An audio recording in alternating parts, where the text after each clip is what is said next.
Hello everybody and welcome back to the Cheap Seats podcast. We are on to episode 19. With me as always is the co-owner of the Cheap Seats and your new Cheap Seats champion. Talent, yeah. I saw that. I pointed that out to you during the broadcast. I was like, what? Women's champions? I was like, I'm sorry? That's funny. Talent name. Oh, that's great. You can't beat a good fuck up on a premium live event. I had to get my own banner in. No, that's awesome. That's awesome. I wish I had a whiteboard. So it's been an eventful last few days. It has. As far as the wrestling goes, and then of course with the Euros 2024 kicking off officially for us. Yes, it has indeed. We can talk about the Euros at the end if you like. A quick little chat on it, how we think it's going to go. Yeah, sure. It's going to come home. Well, we can discuss that. But let's stick to what the main focus. Yeah, let's stick to that first. So we'll start with SmackDown, which was in Glasgow. It was in Glasgow, just before the premium live event of Clash at the Castle.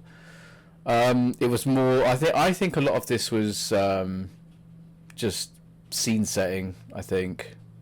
Yeah, it was getting people over there so the UK crowd could see the people that weren't on the show, because now these B shows are 5 matches long, which is a great thing. Yeah, it is. I don't think there's been a bad B show in quotations pay-per-view anymore. You can almost like rule out the term B show. Yeah. Because the matches in them are just quality. Yeah. I think we're going to come to a point where we're not going to be able to call them B shows anymore. We will have to just call them secondary pay-per-views. Because you've got the main 4, right? And then as Triple H announced, SummerSlam from 2025 is going to go to 2 nights. So there's potentially Royal Rumble at some point in the future could go to 2 nights. You know, have the Women's Rumble and the Men's Rumble on separate nights, perhaps. I don't know. But we'll see how we go with it. It's just interesting as long as the match quality is still there. Cause it does feel, as much as I can admit and agree that since Triple H has taken over, I don't think there's been a bad pay-per-view. Even the ones in Saudi have been good. Yeah, that is true. There's not been a bad one, but I hope this isn't just like a cash grab from them going, let's put all the big ones over 2 nights, because that means, because we've seen as a UK fans how expensive Clash was. Yeah, that was ridiculous. That's all they're doing it for, then it's going to hinder the company rather than help it. Right. There is a lot of speculation actually that because of the logistics of bringing not only the superstars but also, you know, the all the equipment and everything shipped over, the logistics because it takes so long and because it's a big operation. That's partly why the ticket sales were the way they were, but I'm guessing anyway. But we'll see as we get more pay-per-views around the world, it will become more apparent how the pricing goes. I think SmackDown on its own probably would have been cheaper. It's not as cheap as the WWE live events, obviously, but those are still good fun. But if you want to, that's the only thing I would have thought, because if they had NXT UK, yes, and they've had WWE live events, yes. Surely a company like WWE could just have equipment in the UK ready to go for these events, so they don't have to ship them. You'd think so, wouldn't you? But I don't know if I was WWE, I don't know if I would want to risk production value falling because I've rented the equipment. Yeah. That's my thought. They wouldn't even have to rent the equipment though, because if they had WWE NXT UK. Oh, I see what you mean, like stored here. Yeah, store in a warehouse somewhere. Just store Yeah, maybe. Store.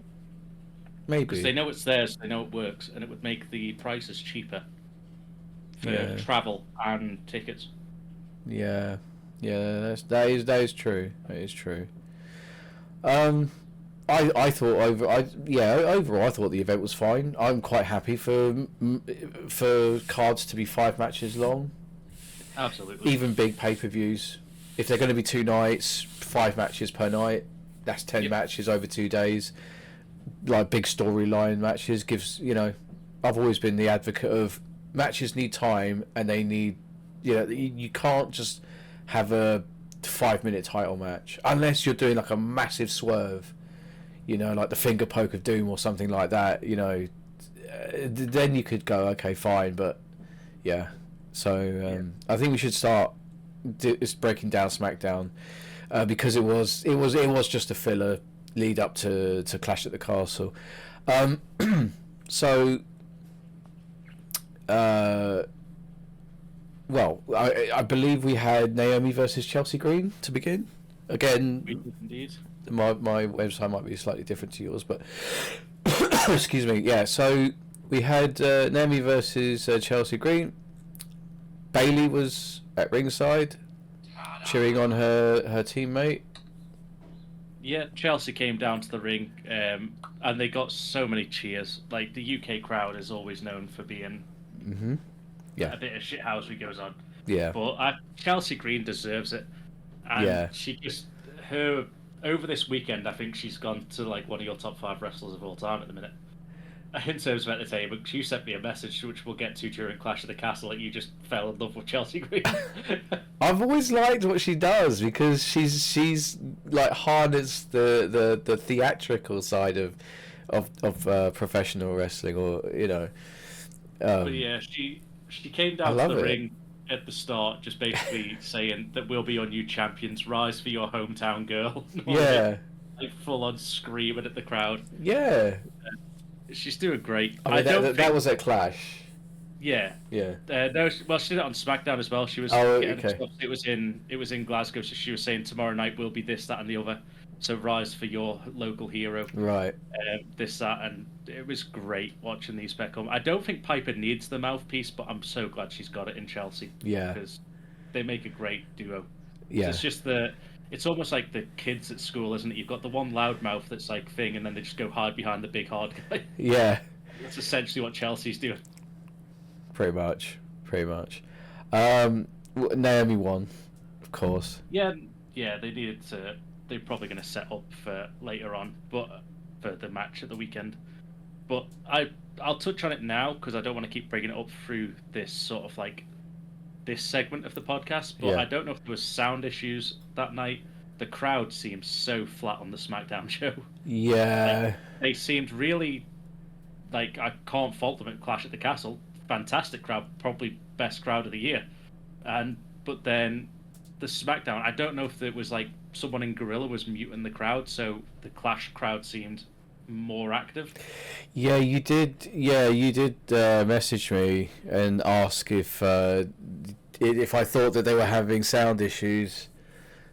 I don't know. I think there's a possibility that the people who turned up for, because I don't know if a lot of people would have bought the 2 tickets. Because a lot of people, don't forget, Scotland played Germany that night as well. Yeah. So there's a good chance that a lot of people went to watch that because they were already interested in going to the pay-per-view the next day. Do you know what I mean? Possibly. Yeah. So, yeah. That's all I want. I'll bring it up, but yeah, it seemed a lot flatter. The Clash crowd was definitely better than the SmackDown crowd. Yeah, I think a lot of people had one eye on the football, one eye on the wrestling, and the thing is people if they bought the double tickets, this was not what they were there for, So there is it happened at Money in the Bank. The crowd was it was a bit quiet. It was a lot. There was a lot more noise the next night, but yeah, this was yeah. But then we carry on. We get into a the segment that everyone pays to see on SmackDown, which is the Grayson Waller effect, which came up after that match. That's right. And they had their special guests DIY that they gave one chair to split between the two of them. So DIY came out and just launched the chair. Which got tossed out of the ring straight away. Yeah. That was I thought it was a good segment. Waller does was his best heel work again. He does. It's copy paste for Waller. It's just insult the town you're at, because Theory goes, or I can't remember if it was Theory or one of the DIY boys goes, "Don't you normally have plants?" or something like that? And Waller's like, "Oh, even the DIY. plants didn't want it. Even the plants didn't want to be around this Scottish crowd." Yeah, it was DIY, and he was like, "This place is so depressing, even the plants won't grow," or something like that. Yeah. And then it was the one thing which I will admit I laughed far more than I should have at Waller when he turned around and the crowd started like booing him and heckling him, and he went, "Sorry, I don't understand what you're saying. I speak English." Oh. Just the Scottish crowd. Yeah. That was so good. As someone from the UK that obviously has that sort of like, there is that whole thing between like parts of the UK with accents. I'm sure it's the same in America and all parts of the world, but it gets very much used over in the UK. Yeah. There's a lot of friendly rivalry and banter between the English and the Scots. Yeah. I mean, he's Australian, so he's got nothing to do with it, but yet he got involved. So, but yeah, the DIY started to try and plant a seed of doubt in Theory's mind by saying to him, "You do realise that he's using you," and you know, and you can see Theory was kind of thinking about it. That's what I was saying to you. I sent you a message. I said, "Could we be seeing a Theory face turn in the future?" I mean, it would. I don't know. He's kind of not really said or done anything recently. The thing is with Theory, they made him out to be like a John Cena 2.0. They pushed him too quick. The fans turned on it straight away. So all we've ever really known Theory as is a heel, because in the way they were a bit heelish. Then he came up and basically went straight for the US title, and people hated his run with the US title. Yeah. He had the whole golden egg, stealing the golden egg for a selfie. Well, I attribute that to Vince booking. Well, yeah, that was Vince booking. He needed to get the Rock's new movie in as a sponsorship deal, but we'll just have someone steal it. Yeah, like, oh god, yeah, but the whole selfie thing. He didn't have enough light in the room where the egg was kept, so he needed to take it out and get it somewhere with better light for his selfies. Yeah, but that's just lame. That's what I mean. Like that gimmick doesn't work. It's very out of touch. You know, like selfies were a big thing. Like, you know, maybe the only people that did selfies correctly was Tyler Breeze and Fandango. Yeah, but that was part of his thing. It was, and it had always been a part of his thing. Yeah. Selfie. Yeah, but and also I'll say the other person that makes it work again because of what he does is Logan Paul. Right, yeah, but when he'll that's record different. himself for social media and stuff like that. Yeah, he's a social media guy. That's different. That, like, he started off in social media, moved across. It's different. Yeah. Yeah, because I remember pandemic era Theory when he was Austin Theory, like, back then, and he didn't even have a character. Like, he was just this guy with Angel Garza, just filling a gap on Raw or SmackDown, and then he just disappeared again. And then when he came back, he was basically like another version of John Cena, or rather John Cena's prototype character. Yeah. And I was it fell flat. So now I think we're going to start seeing actual character building from Austin Theory, like more than what he's had before. Yeah, I reckon they'll try and get him more and more over at house shows, similar to what they did. Well, they didn't do it, but obviously it happened with Gable. I reckon they'll see if he can organically get some look. So now that DIY have planted that seed and Theory looks like he is going to turn babyface. Yeah. We might get the whole let's see what he does at house shows. If fans can get behind him at house shows, we'll bring it to the main roster and do whatever. Yeah. But we'll say that DIY pulled up footage on the Tron when Waller pulled Theory in the way, because he was like, "I'll take a bullet for this man." And he's like, "Will you? Because he won't do it for you," sort of thing. And they show the footage, and Waller's just like, "That was AI. How did you play that?" Yeah, that's a deep fake. Yeah, that was interesting. That he managed to sort of try and convince Theory that, oh no, they faked it. It's like the moon landing, it's fake, like sort of thing, you know. But yeah, it ended up with DIY looking strong. And they held the belts up, so I think we're going to get it sooner rather than later. Maybe Money at the Bank if they can stretch it on another 2 weeks or whatever, or it'll just be a SmackDown thing. Which I think the belts deserve to be at a pay-per-view, because they just absolutely. The tag belts, since they've been won, I don't think they've been defended on a single pay-per-view since Mania. Not yet, but you've had a lot of singles stories to blow off and to finill or set up the next phase. But again, I don't think there's enough time on either show for all the other stuff they're doing. I don't think there's time on either show for them to you know. Speaking of time that could have been replaced, we move on to Santos Escobar against Apollo Crews. Oh, fucking hell, man. This is some shit, wasn't it? This is the definition of mid-card. This was such a waste of time. So, there was an attack last week where Legado del Fantasma attacked Apollo Crews before the match, so it was called off. And then they had the rematch this week. Yeah. And all of a sudden, before SmackDown went on the air, as you tweeted out, Triple H set a commissioner goal of ensure Baron Corbin has a run-in this week. Because for reasons unbeknown to anyone, Baron Corbin came running down that ramp to one hell of a pop. I don't know anyone that's been so over since, like, Bailey. I don't know why Baron Corbin just gets the pop of his life when he comes to the UK. Yeah, I know. I don't know. I think it's because of all the stuff he's done in NXT with Bron Breakker. It's kind of given him like another dimension to his character, and where he's not, like, people didn't, because when he was with Bron Breakker, he was kind of a heel.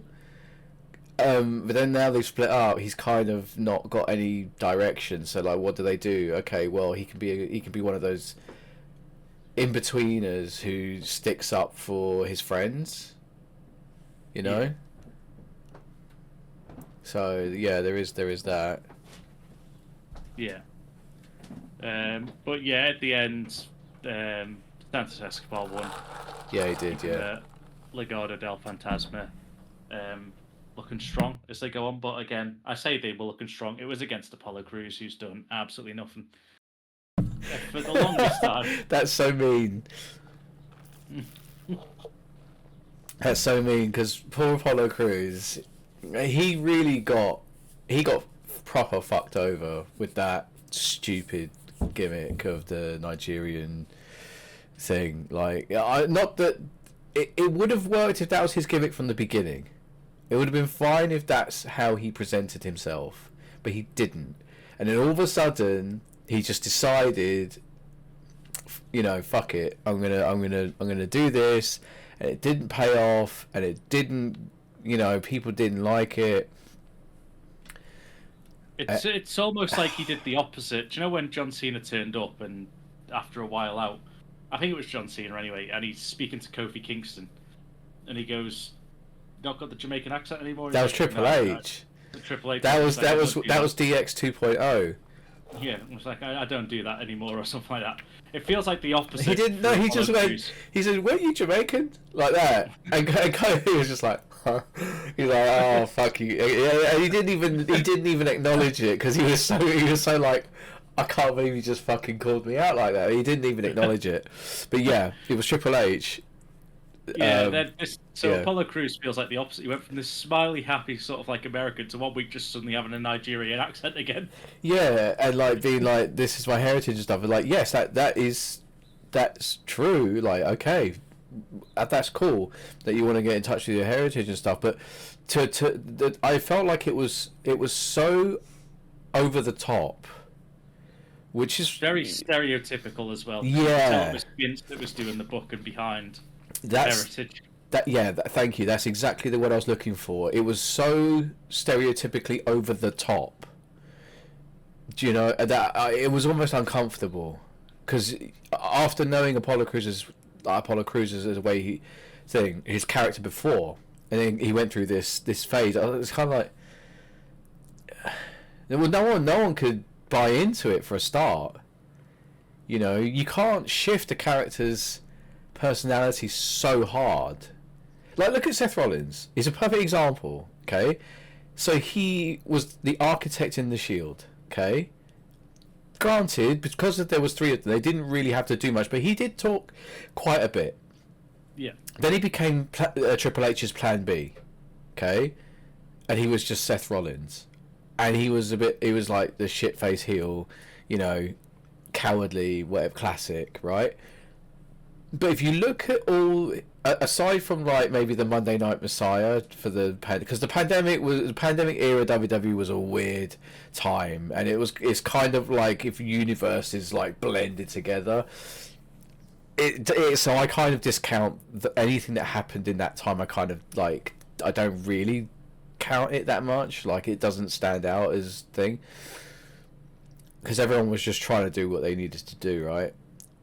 But Seth is kind of, although his character has evolved, it's not jarring evolving. It's kind of like just a progression, and just moving subtly onto different things. I mean, the suits he wears now is not subtle, but I mean, like, you know, you can kind of see that he's pretty much been the same the whole way along. The only difference is he just changes his ring attire and his music, and just, you know, and there's a little bit different.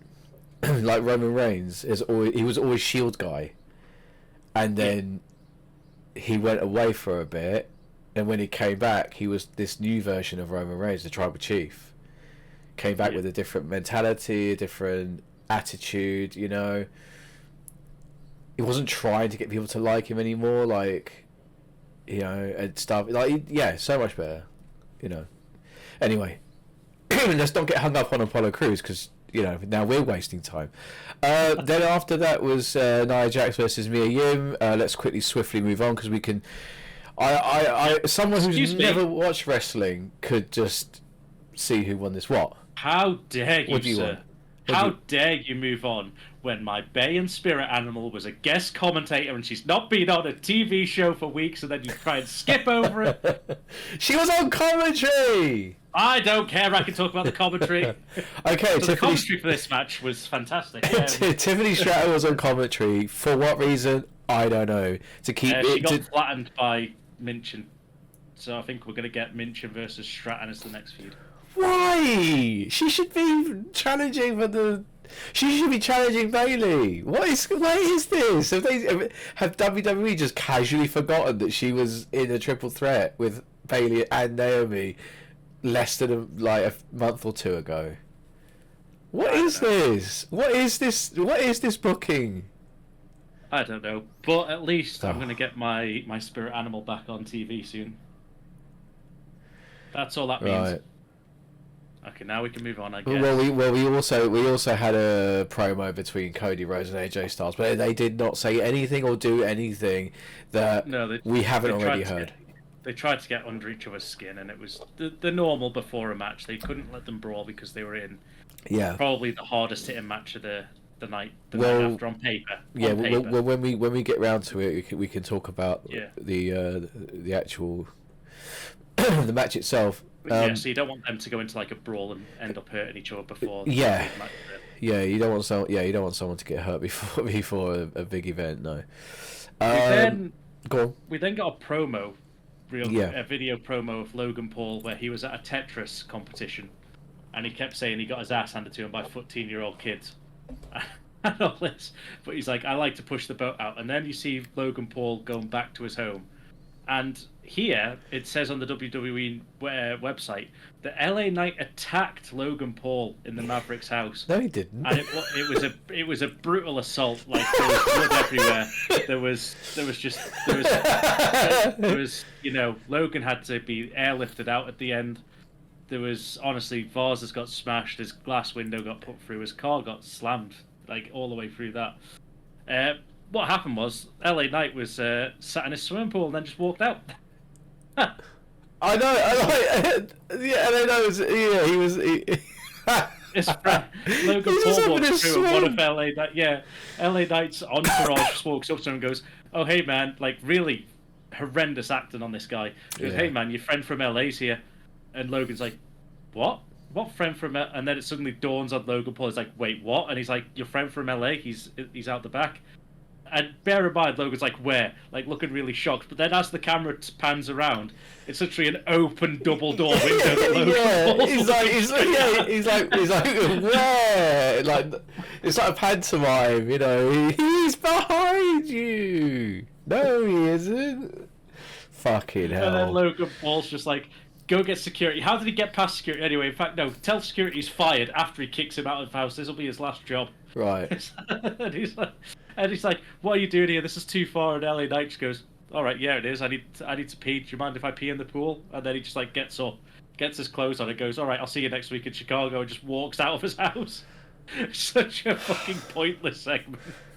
It would have been so funny if LA Knight was just like, "Well, I'm just relaxing in a pool, dude." He's like on a lilo and everything with like a drink, and he's like, "Well, I'm just chilling." And he's like, "What are you doing here? You're not supposed to be here." He's like, "It's like, I came over, your security let me in." That would have been funny. But then it's the main event of the evening we get onto, which is for the 672nd time. Solo Sikoa versus Kevin Owens. Which, Solo Sikoa won. Solo Sikoa picks up the win after it was a completely clean fight. There was no interference whatsoever from anyone outside of the ring, like Tama Tonga or Tangaloa, at all. It was just a pure, clean fight that Kevin Owens just sadly couldn't overcome in a one-on-one situation. Which then led to a beatdown afterwards by the Bloodline on Kevin Owens. Again. It's just rinse and repeat. Like, why is I understand that they've got nothing for Orton to do since he come back. They've got nothing for Kevin Owens to really do, even though they should be in title pictures. And they've just gone, right, who can we put you against? There's nothing for the Bloodline to do, and we need the Bloodline to look strong, so let's just put you against them. But there's no blow off. They just keep interfering in each other's matches. They've already had a match, I believe, haven't they? They had a tag team match, I believe. Was it Backlash? Yeah. So they've already had one tag team match against each other. Yeah. And now the rivalry's just blowing over for another 2 months, I guess. Well, don't forget, Randy Orton's been off TV for a couple of weeks, or maybe 3 or 4 weeks now. Since King and Queen of the Ring. Yeah. Since he lost, yeah, he's been off TV. Returns abroad at Clash at the Castle. Sorry, spoiler alert. Let's be honest. If you're listening to this, you've seen it already. But yeah, Solo Sikoa defeated Kevin Owens, which is good because Solo needs to actually start winning some matches. But again, it's this. It's this classic Bloodline shithousery where then none of them are winning clean, like legitimately clean. Like, Paul Heyman puts Solo Sikoa's foot on the rope to break the pin. But then he gets laid out with 2 Samoan spikes. I feel like that's been happening a lot more as well recently. Like. And I know we talked about it briefly because they're not attacking the person, but I feel there needs to be more rules against what is classed as interference in a match. Yeah. Because it happened in the opening match of the night. Chelsea Green was going for a pin on Naomi, and Bayley just jumped upon the ring and just pushed Chelsea Green off a pin. So that splits up that. Paul Heyman, as you said, puts Solo's foot on the ropes again. We've had last week we had Dakota Kai doing it, so it's happening more and more. It's not like one, it either should be used for like a proper shithouse heel move, like you're gonna break it up. But when you have Bailey doing it, that's like the face is now just cheating in matches as well. And there's just no rules that seem to say that. To me, that should be a DQ. If you're legit interfering in a match that could affect the outcome, then it's a DQ. But I know what you're saying last week, how you're not actually physically attacking someone, but it's just a weird grey area. It's almost like so.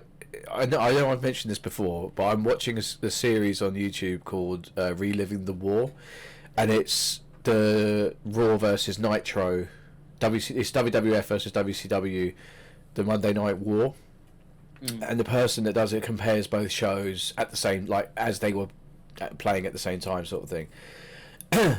And he talks about what's good and what's bad and this and the other, and it's all good humour, and it's quite a good watch. But the fact is there was a lot. I realised through watching this series, there's a lot of DQ finishes. There's a lot of disqualifications where they just didn't know what they wanted to, like who they wanted to win or whatever, and so they would just DQ the match. Especially in WCW, it was a lot prevalent in WCW. They would just DQ the main event, and it went on for weeks, where there was some kind of interference or there was something where every single week the main event was decided by a DQ. So this feels very much like that. Like they don't know what to do, so they're just kind of doing the whole sort of push it, like a pin interruption. If they came out, if Triple H or no, it doesn't have to be Triple H. It could be Nick Aldis, or Adam Pearce could come out on their show and be like, right, we've noticed this is happening a lot. We're gonna like change the ruling a bit, and we're just gonna restart the match. If physical interference from an outside party causes a superstar to potentially lose the match, we restart the match. Yeah, it will be reviewed like VAR. Let's say, like for the sake, just quickly touching back on football for a second, VAR. It'd be like wrestling VAR. They review it. There was interference. Right. Okay. Restart the match. That's just the way I would do it, because if people be like, oh fuck, now I can't cheat, so you get a lot more clean victories one way or another. Or the heels have to actually be a bit smarter. Exactly. Yes. Exactly. Or they have to be smart. Ref bump, things like that. Like. Yeah. Anyway, right. Let's move on. So that was SmackDown. Yep. Okay. Fine. Not a bad show, but literally just setting up for the following night, which was Clash at the Castle. Okay. Yep. As we've already discussed, 5-match card. I did not expect the first match of the card to be on first, and I believe you were quite surprised as well. It was one of them weird ones. I think we both knew that the main event was going to be Drew in front of his home crowd. Oh, yeah, 100%, yeah. So at that point, it makes sense that this one goes on first, because you don't really want to clash your undisputed champion as a mid-card event, like somewhere in the middle of the card. That's right. You don't want to put this match on second to last, because then you get the crowd really hyped, and then they've got to try and stay hyped for the Drew match. So I think when you look at the 5-match, we probably should have guessed this was going on first, but I didn't. I didn't see it myself. I thought they may have opened with like the women's tag, then put this on as the second match or something like that. So the crowd had eased into the show and then bang into a big match like this. But no, it was a great way to open the show. And I don't want to, before we move on quickly, I don't want to shit on the women's tag. I wasn't picking that one out because it was the worst one. It was still a very good match, which we'll get to. But I was just saying, you have a match, so the crowd is settled in their seats. People have finished buying merch. People have finished getting drinks, whatever. Because if there was people, because we've been to live events, and you've been. You'll probably know more from Money in the Bank what this is like. Oh my god! Like a PLE, I imagine it's a pain in the ass to get into these. The worst. Getting into the arena wasn't the problem. It was when you got into the arena. If you fancied a drink, if you wanted something to eat, if you wanted to buy some merch, because the merch inside and the stalls that were outside, the external merch stalls, they all had signs saying more available inside. But you weren't allowed to go into the arena until the doors opened. So people were like queuing. It was like just, you know, a crowd, people waiting to go in. As soon as they go in, you got people going to the toilet. You got people going for drinks, food, and merch. And you're all queue, and there is no such thing as a queue. It's just a crowd of people, and you kind of just try your best to work your way to the front. And the people working the store kind of trying to have to remember which face arrived next, and then they can prioritize people in that order. It's literally just a surge of people. Now, the issue I had was I wanted to get a T-shirt, right? And the same like I did with you, because you bought the ticket. I wanted to buy you something. So, with my friend that took me to Money in the Bank, I was like, I want to buy you piece of merchandise, which one do you want? And he was like, oh well, I want that. It's like, cool. We couldn't get what he wanted at the other shop that was inside the pop-up shop that was inside where I got my briefcase, which I would show, but I'm going to show it. I'm going to show, because I very rarely ever get to show this off. And I knew it. The green screen it just takes it away. But I have a Money in the Bank briefcase. There you go. Can't see it. We can see that. Yeah. Tilt it slightly. You can see it. yeah. It's unfortunate that the green screen does that, but hey, briefcase is green. But yeah, getting to the front before the show began was very, very touch and go. Yeah. You know. And it was anyway. Yeah, sorry, getting way off track here, but yeah. If I was queuing up for drinks, food, or merch, and I heard one of these guys. Well, I mean, Styles' new music fucking sucks. It's so shit. I cannot reiterate how awful AJ Styles' new music is compared to his old music. But if I heard one of those two's music, well, I'm in the queue. I fuck it. I would be so mad. I would leave the queue. Yeah. I would leave the queue. I'll be like, right, fuck it. I'll get it later, and I would wait. And unfortunately, then I would wait until it was the women's tag or something, and I would go, and then I would go, or any filler match. I would just go then. But you're missing out on what you've paid for just to go to the merchandise stall, because they close the merchandise stall about an hour after the show. So if you wait till afterwards, you may not get to the front in time before they have to close. So anyway. Yeah. So we stopped this, and it was as you expected in my quit match. There was a lot of just a shit coming out of their mouths. I was like, a lot of edging. Yeah, I was. So no! I just sent Ryu a message. Like, I was like, my mum has literally just dropped the baby off because she had her food late and was putting her to bed, and all she could hear from my room was just two men going. How the fuck do I explain this to you? One guy going, "Do you quit?" And the other guy going,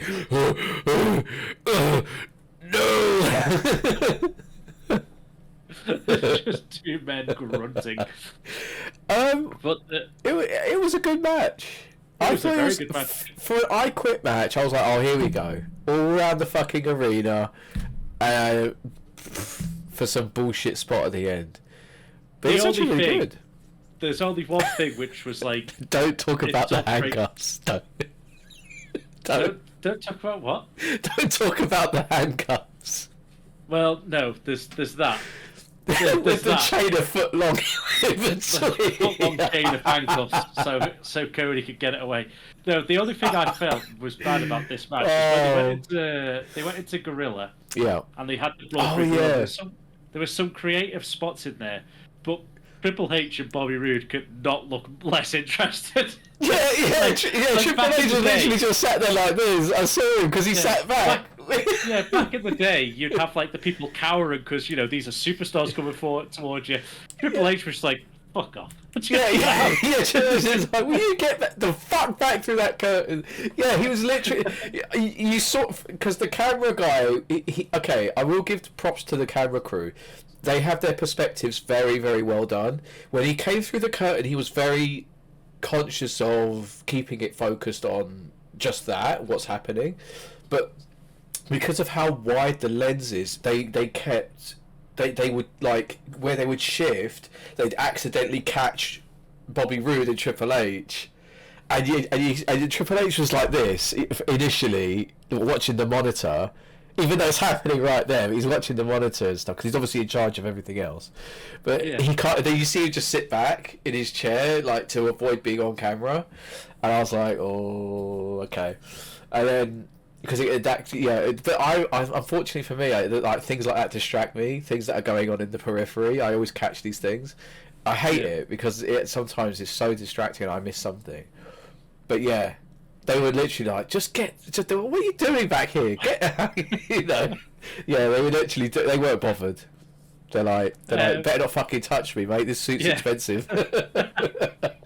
So they brawled back to the ring, and that's when AJ pulls out the world's weirdest handcuffs that have like 2-meter long chain between them. It was like a foot between them. They were like, you know, what are you going to restrain, a bear? Like... Yeah, it's when the police want to put Godzilla in handcuffs. Yeah, just get it behind your back now. Yeah. To which the Scottish crowd started shouting, "Kinky bastard!" Yeah, kinky bastard. Yeah, that was so funny. See, that's the thing.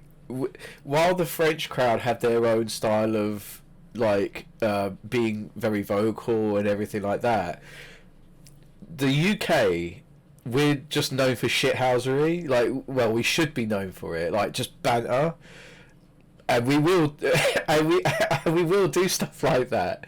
Like, I would love to know, when that happened, did AJ Styles, did he have to hold in a laugh? Do you know what I mean? I imagine he did. And was Cody lying there, it's just trying to, like, be like, oh, this is actually quite funny, like, because it's unexpected, isn't it? So yeah. I don't know. I'd love to go back and watch the replay of this, like, on the network, and see how much they've tried to edit out the crowd, because there was so much swearing from the crowd. That's interesting. It was so good to not see it, like, getting bleeped. That well, don't forget, we're in a new era now. Yeah. So, and we're in it, and because they allowed the bleeding, albeit not like it used to be, like, you know, big fucking, like, slashes across the foot. It was like just a little bit, which I thought was plenty. We are in a different era. I'm not sure if they would be bothered about muting the crowd. It would just be one of those things where he said, "Well, we can't control the crowd," and it adds to the atmosphere. Yeah. You know, it's like a signature of the crowd, especially like a UK crowd, to shithousery with the so I think thing. we also got the again, going to football, we also got the here we fucking go chant through the arena. Yeah. There was just swearing, like, there was football hooligan chants through a WWE event. It was great. Well, that's kind of our thing, isn't it? Not football hooliganism. I mean well, I can't back out of that one, unfortunately. I haven't got anything to save myself from that one. But then even our culture spread really quickly, because even Mama Rhodes got up and joined in, swearing at AJ. Yeah, she did a bit. Yeah. I'm starting to find that a bit strange, that she's there all the time. It's kind of like she's a character as well, to try and give Cody's character a bit more sympathy. I don't know, like at WrestleMania, I get it. I 100% get it.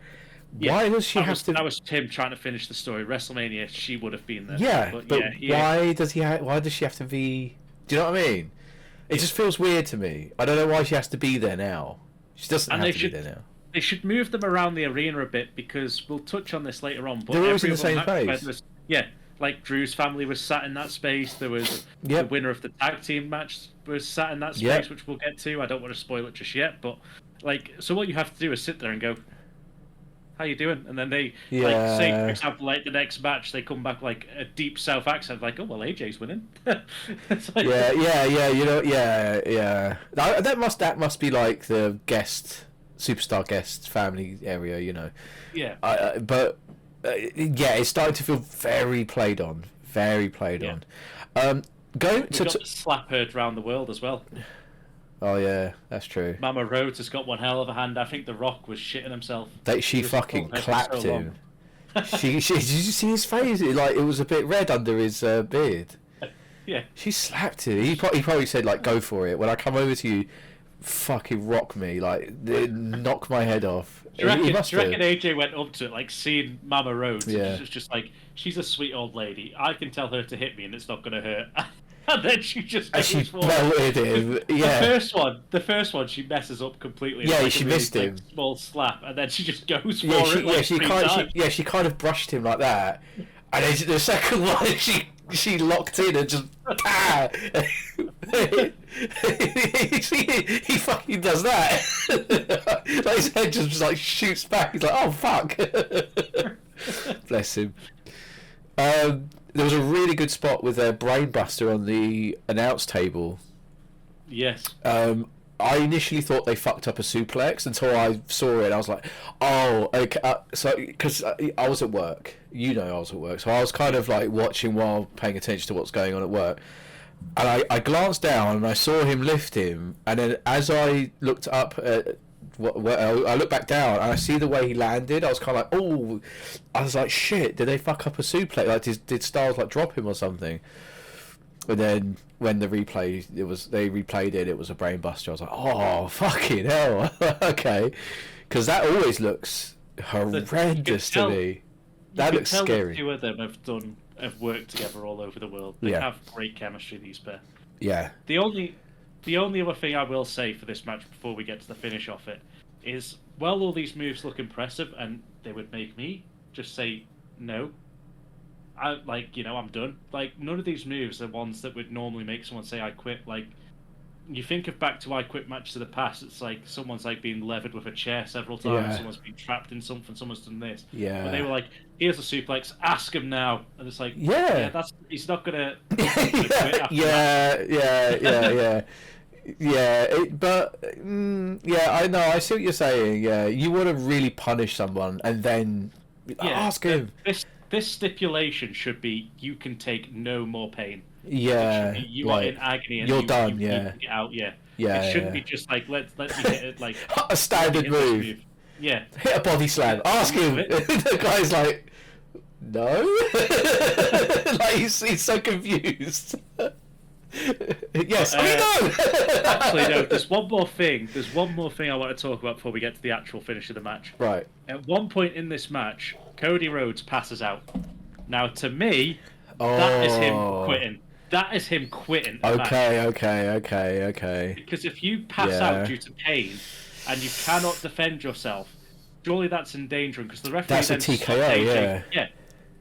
The referee then stopped AJ from doing any more moves to him. But if he's going to go, okay, well, if he can't say I quit, I'm going to strap him up. I'm going to, if I could get handcuffs, tie him to like everything I want to, so he can't get out when he wakes up. Yeah. Then I'll beat him more until he says I quit, sort of thing. Yeah. But the ref's like, no, you can't touch him. He's out cold. And he's like, well, surely that is Cody Rhodes losing the match. Now this is, you're absolutely right, and that's my problem with the rule set of WWE and the universe it's set in, because any other combat sport, and I know I'm really stretching for that here, but if any other combat sport, if the person cannot defend themselves, it's a TKO. They're done. Like the fight's over. So the fact that Cody Rhodes passed out, and then Styles the ref was like, no, wait until he wakes up so I can ask it, like, what? Yeah. So, no, that was stupid. That was really, really stupid. It worked in 1998 with The Rock and Mankind, because Rock beat Mankind unconscious, and then they used a recording to simulate him quitting, right? Okay, right, that works. But this didn't. This did not work, and I didn't understand it. And I'm with you. I am absolutely with you. If he's passed out, that's it. In the submission match with Stone Cold and Bret Hart, Stone Cold passes out while covered in blood, and he's passed out in the sharpshooter. He can't submit, but Bret gets the win because he's out. So the rules made sense then. Even that was a submission match. I believe that didn't Ronda pass out with Shayna Baszler? Something like that. And Liv has passed out as well when she's lost matches. Yeah. She smiled and passed out. And it was that you've submitted, then you can't carry on. Yeah. So what's the difference in an I quit match? You have to say I quit. Okay, but he can't because he's unconscious. So even if he wanted to, he can't. So what? He can't say I quit, but he also can't defend himself. Yeah, AJ Styles. If I was AJ Styles, I would just start kicking his head in. I would just get a chair and I'd just keep hitting him until they say okay, that's enough. You're like wrecking our champion, and I'd be like, no, you're wrecking the old champion. Like, yeah, fuck say. They need to tighten up the rule set. In my opinion, they really need to tighten that up. And especially because that was we're saying he passed out in quotations because it looked like it was staged. It wasn't. Well, he clearly didn't. Yeah, because he managed to get up just as the water was poured on him. Yeah. No, he was fine. It was all part of the match. If that was all part of the match, that should just be written out because that was going to cause controversy like this. Unless they start playing on that on Friday, where AJ goes, "I had you unconscious. I should have won." Yeah, unless that's the only way they can do that. Yes, if they don't, if it's not even addressed, then there's a problem. Yeah. We might get a rematch, and maybe this time it's a last man standing or something. Yeah. You know, I don't know. For the third time. Well, because I mean that makes sense, doesn't it? Like let's fantasy book really quick, right? So AJ Styles comes out, says, "I had you. You couldn't answer so that I quit. You were out. You were unconscious. You were done."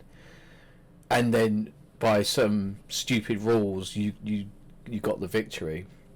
Yeah. He's like, you were down for a solid 10 count, so I want a last man standing match. Give me one more shot, last man standing, because if it happens again, if he makes Cody Rhodes pass out, ref's only got to count to 10.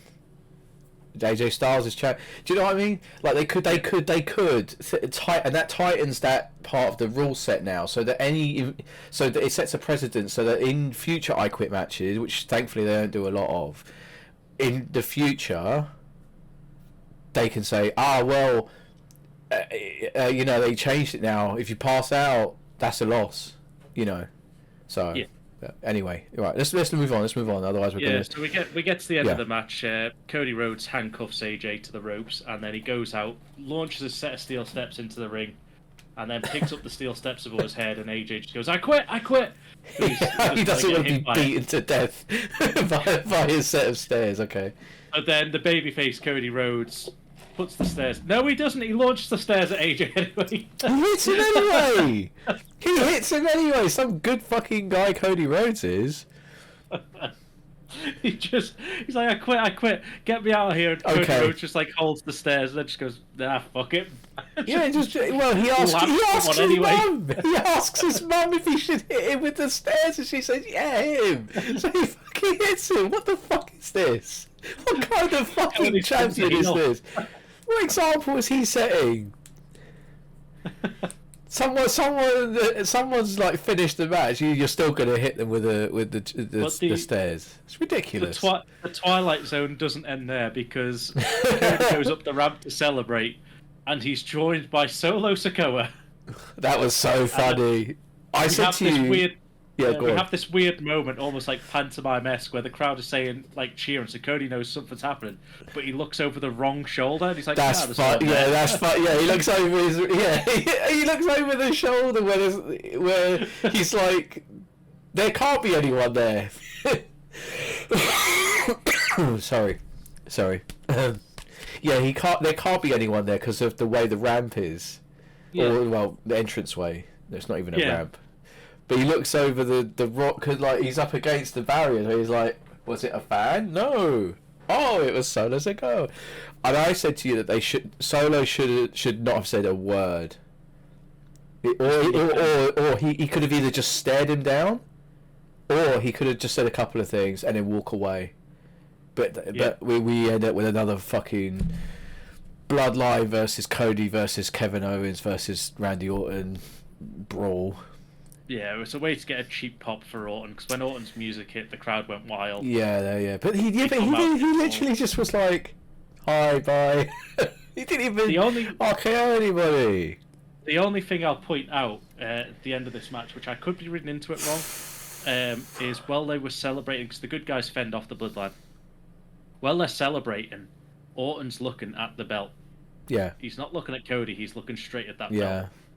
Which could be used in video packages later on down the line. Maybe. But then he did raise his hand. I think he said something and then he raised Cody's hand. So it might have been a case of he's like switch shoulder, like switch the belt onto the other shoulder or something, you know. I don't know. Yeah. Yeah. That's the first match. That's the opener done. Then we had the quick fire, triple threat, women's tag. Well, you could only tag your own partner, which is it's an improvement, because you know me, I hate multi-people tag team matches for that reason. You can tag anyone in, but this one, all three teams had someone in the ring at once. Yeah, and so it was only tag their own team. So technically, it was a triple threat tag. Yeah. That makes more sense to me than the whole you can tag anyone in you like and just be whatever.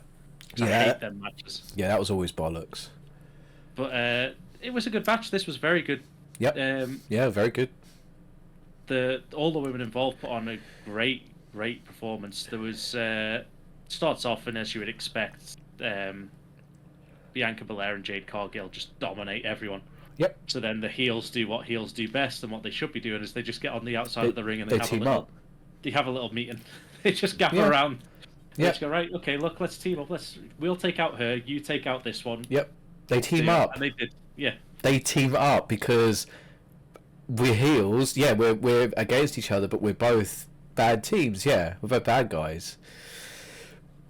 And so they go to work on Bianca Belair and Jade Cargill. Yep. And wipe both of them out, and then all of a sudden, Shayna and Zoe, the dirty, dastardly dogs, jump Alba Fire and Isla Dawn while they were going to take out Bianca somewhere in the corner. They just get dropped.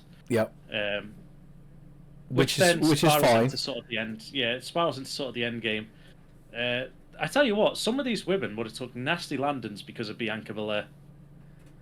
Like, she had some weird sort of like spikes coming out of her braid. Yeah. She wouldn't technically be able to use her braid, or if she can use her braid, then she can literally use whatever weapon she likes in it. Well, you know that it's all mythology, right? Yeah, but the plastic pellets started like falling off her braid everywhere. Yeah. So there's these sharp triangle plastic points all over the ring. Yeah, I mean, you had Jade Cargill with the sort of, you know, I suppose Celtic sort of warrior face paint sort of gimmick going on, and then I don't know, Bianca Belair was supposed to be the Loch Ness monster or something. Like I don't know what the deal with the dinosaur spikes was. So that grand old alliance. So well, that's all I can. That's all I can imagine. It's supposed to. I don't know. What was it supposed to be? What was it supposed to be? The Great War between Scotland and England, where the Celts rode down on Nessie. They stormed the tide. I don't know, because what was it supposed to be then? I don't know what it was. That's what I could think. You know, that's all I could think. It was some. I don't know. Whatever. It just didn't make any sense to me. It still bothers me, and I sent this to you, and I also sent out a tweet about this, because this is one thing that annoys me to no end, is that they have Bianca Belair and Jade Cargill as the tag team champs, and they come to the ring to music that says, I'm on my own against the world. Yeah, I know. That great duo mentality. Well, my problem with this is that they are clearly both strong singles competitors. Why are they in a tag team again? Oh, it's because Jade Cargill might have needed a bit of like WWE style coaching, and Bianca Belair was definitely someone that could do that. She sort of proved that because we did get one botch in this match from Jade. Oh, yeah, it was so... She didn't slow down. She should have been slow about it, but she tried to rush over the top rope and just face planted the floor. Oh, it was so bad. Dude, it was so bad. She tried a springboard but slipped and just face plants the cast. The thing is it was such a glaring thing that the crowd went, "Oh!" like that. You just heard like a big section of the crowd go, "Oh!" like, you know, a gasp of sort of like, "Oh shit," you know, because you never want anyone to get hurt, but for fuck's sake. But yeah. But she looked visibly rattled. Like she didn't look. She looked upset about it, you know. Which naturally so. You want to produce your best, but you know. But look, hey, these things happen. As we'll get to another botch later in the evening, or was it a botch? I don't know. We'll talk about that. So the match ends where they do their tandem move, the Unholy Union. What? Belair and Cargill did the Unholy Unions, Isla Dawn and Alba Fire. Blair and Cargill sort of base her up for their sort of like kip up, backflip, whatever their finishing tag team move is. I don't think it's got a name yet. It looks impressive. Whatever the hell it is, looks impressive. Yeah. And then as Jade goes to cover Belair, the Unholy Union rise from the dead, and Isla Dawn suplexes Jade Cargill off Shayna Baszler and goes for the cover on Baszler herself. We get 1-2, and the camera shot as if that, and you see Belair like almost like trying to get to the match, but there's no real reason as to why she can't. There's no one's holding her down or anything. But until you get to the reverse angle, and it does actually show you Alba Fire's holding onto her leg, but no one actually mentions that, and you can't, because of the way Jade's lying and the way Bianca's trying to get over. You can't actually see that Alba Fire is clinging onto Belair's leg until you get this other reverse camera angle, which they didn't show in the match until later on. Yeah. But that meant that the Unholy Union, the Scottish Lasses, picked up their first main roster titles, because they did have the NXT titles when they were unified, and they dropped them to whoever the first one were. Damage Control, was it? I don't know who it was who had the first ones. The very first was Bayley and Sasha Banks. They were the inaugural champions. Is that when they first got unified? Was it? Yeah. Okay, so they would have beat the Unholy Union. No, there was only What do you mean unified? They unified the NXT tag belts on. I don't know about that. I thought you were talking about where they introduced the main roster women's tag. No, so when in the main roster, they always had the unified women's tag. They were always unified. There was only one set. But then they brought up the NXT ones and basically had a match between Isla Dawn and Alba Fire versus whoever the I don't remember. Women's one were, and they merged the belts again to get rid of. Okay. There was no UK division at all, so it was meant to be because they realised, I think, we don't have enough women's superstars to have a big tag division, so we'll have the tag division go across all three brands. But then so I don't know, but they did have the original NXT ones. They were the last ever NXT champions, these pairs. So they got their belts, right? Their first main roster belts, anyway. I'm laughing. I laughed to myself, and you might have noticed it because the WWE website is so messed up that it's talking about the women's tag team match. So it says, in an emotional post-match celebration, Fire and Dawn tearfully embraced some family members sitting in the first row, which is where Mama Rhodes sat. Yep. But then afterwards it says, a Cody cutter across two chairs left Styles dazed as he landed. What? They put it in the middle of the text for the first summary, so it just goes into the I Quit match again. It then says that the Bloodline came out and beat down the new champion. So it sounds like the Bloodline have come out and just massacred Isla Dawn and Alba Fire. What the fuck? Who have they got writing their website? A fucking 12-year-old. Jesus Christ. I looked at the eggs. I was trying to see what the move that Belair and Jade do in case it had a name, but it doesn't have a name. It just says their their finisher. Yeah. Yeah. But then I just read that at the bottom. I was like, why is it talking about Tama Tonga and Tangle Ho? And then it just says they attacked the new champions. They've just beat down Isla Dawn and Alba Fire. Oh, anyway, yeah. So they pick up the win. It's good for them. They celebrated. They got flowers from their family. Yeah. From the family area that we've now discovered is a thing on WWE. Yeah, that was nice. But yeah, it was good, and it meant that there was one Scottish champion of the night. How many more will there be? Stay tuned. Yes. But up next we have the Intercontinental Championship. Sami Zayn defending against Chad Gable. Yeah. Good. It was a good match. We know these two are very good, but as we've said, moving into this match, we both predicted this match that Chad Gable was going to pick up his first singles title. Or is it... Yeah, his first singles title. I'm pretty sure the American Alpha had the belts at some point. I might be wrong. It might be his first ever belt. No, I think they were NXT tag champs at some point. And then... He might have picked up the 24/7 title at some point as well, because he was Shorty G back then. I'm pretty sure he never even picked up the 24/7 belt. I'm pretty sure, because I'm sure commentary said in this match that it's his first ever. He's chasing his first ever singles title. Could be. I'm pretty sure they classed the 24/7 belt for some reason still as a legit championship. But yeah, no, it started off well. But as we said going in, the main story is not between Sami and Chad. The main story is between Otis and Chad. Yep. And, it is. It's getting there. It's very much getting there. Well, carry on watching the podcast and you might find out more. Mm-hmm. So we have... Basically, it's a good match. Both of these pair can go at it. We know they can fight each other really well.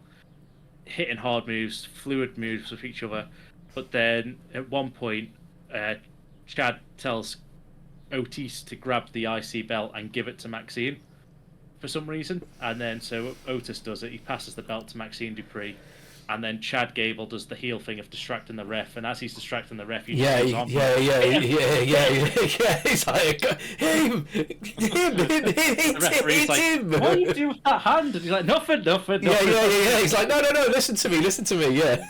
Like, oh fuck. It was really good. It was really well done. It was like classic wrestling. It reminds me of Dude, Where's My Car?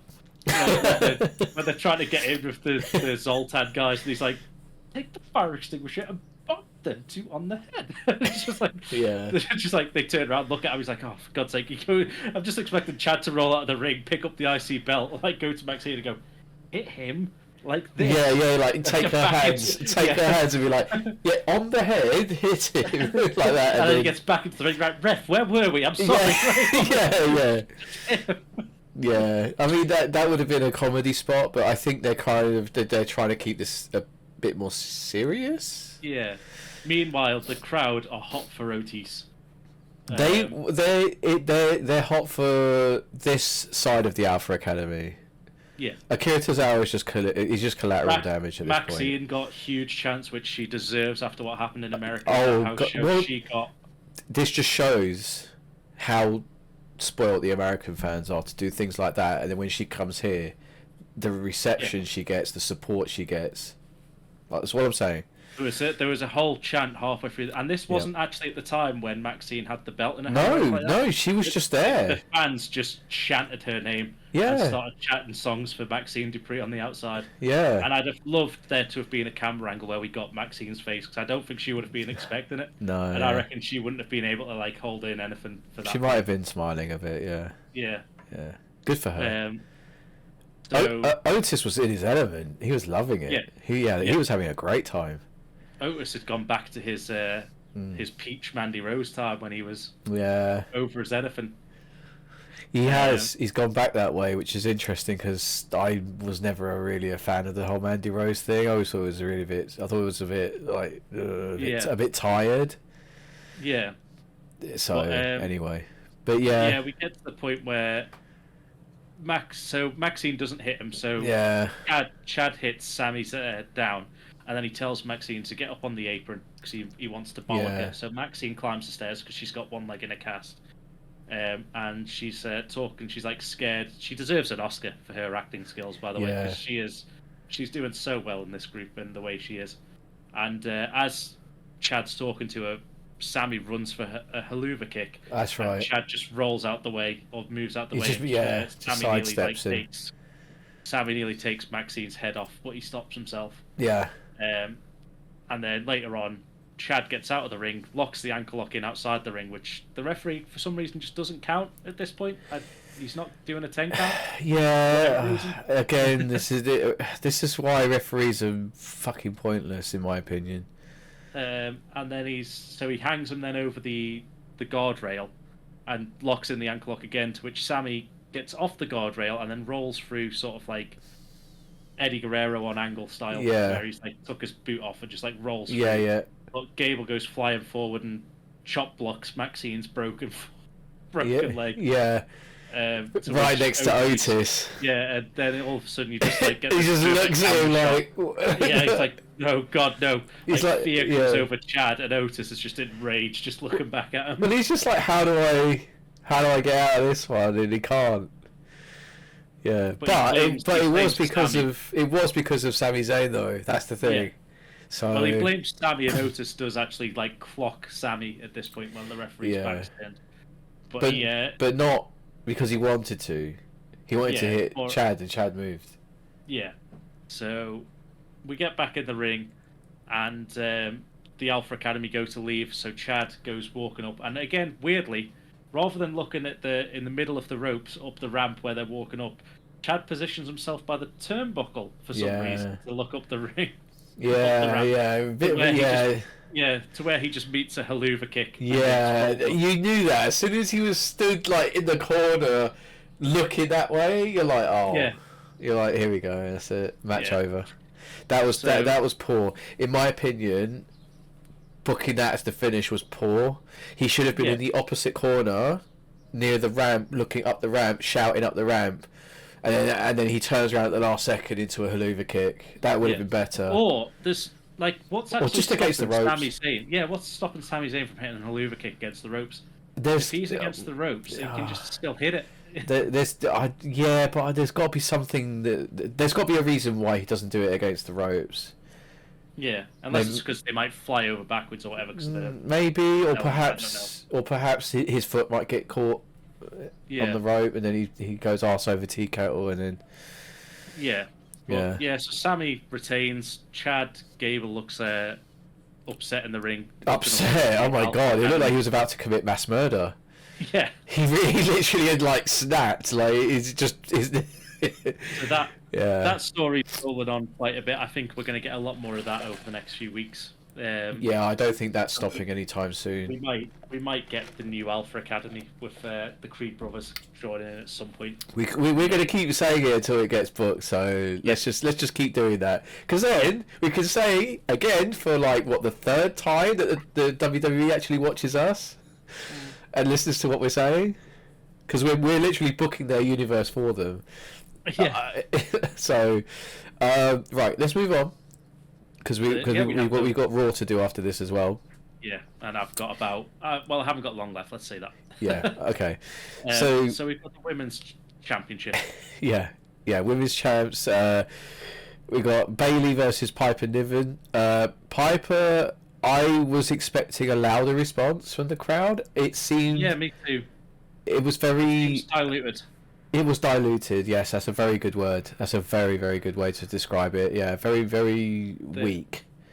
Maybe they got burned out with the previous theatrics of the match before, but Bayley got a good response too. They were singing her song, and she can enjoy it now. Well, I mean, thankfully she didn't play up to it. It happened, but she didn't. You know what I mean? Like, she didn't sort of take time to think, but it was okay. Again, the main story of this match wasn't the two people in it. It was the woman on the outside of the ring. Yeah, well. First of all, you could see when Piper Niven came through the curtain, you could see that she was struggling to hold it in a bit. She was. Yeah.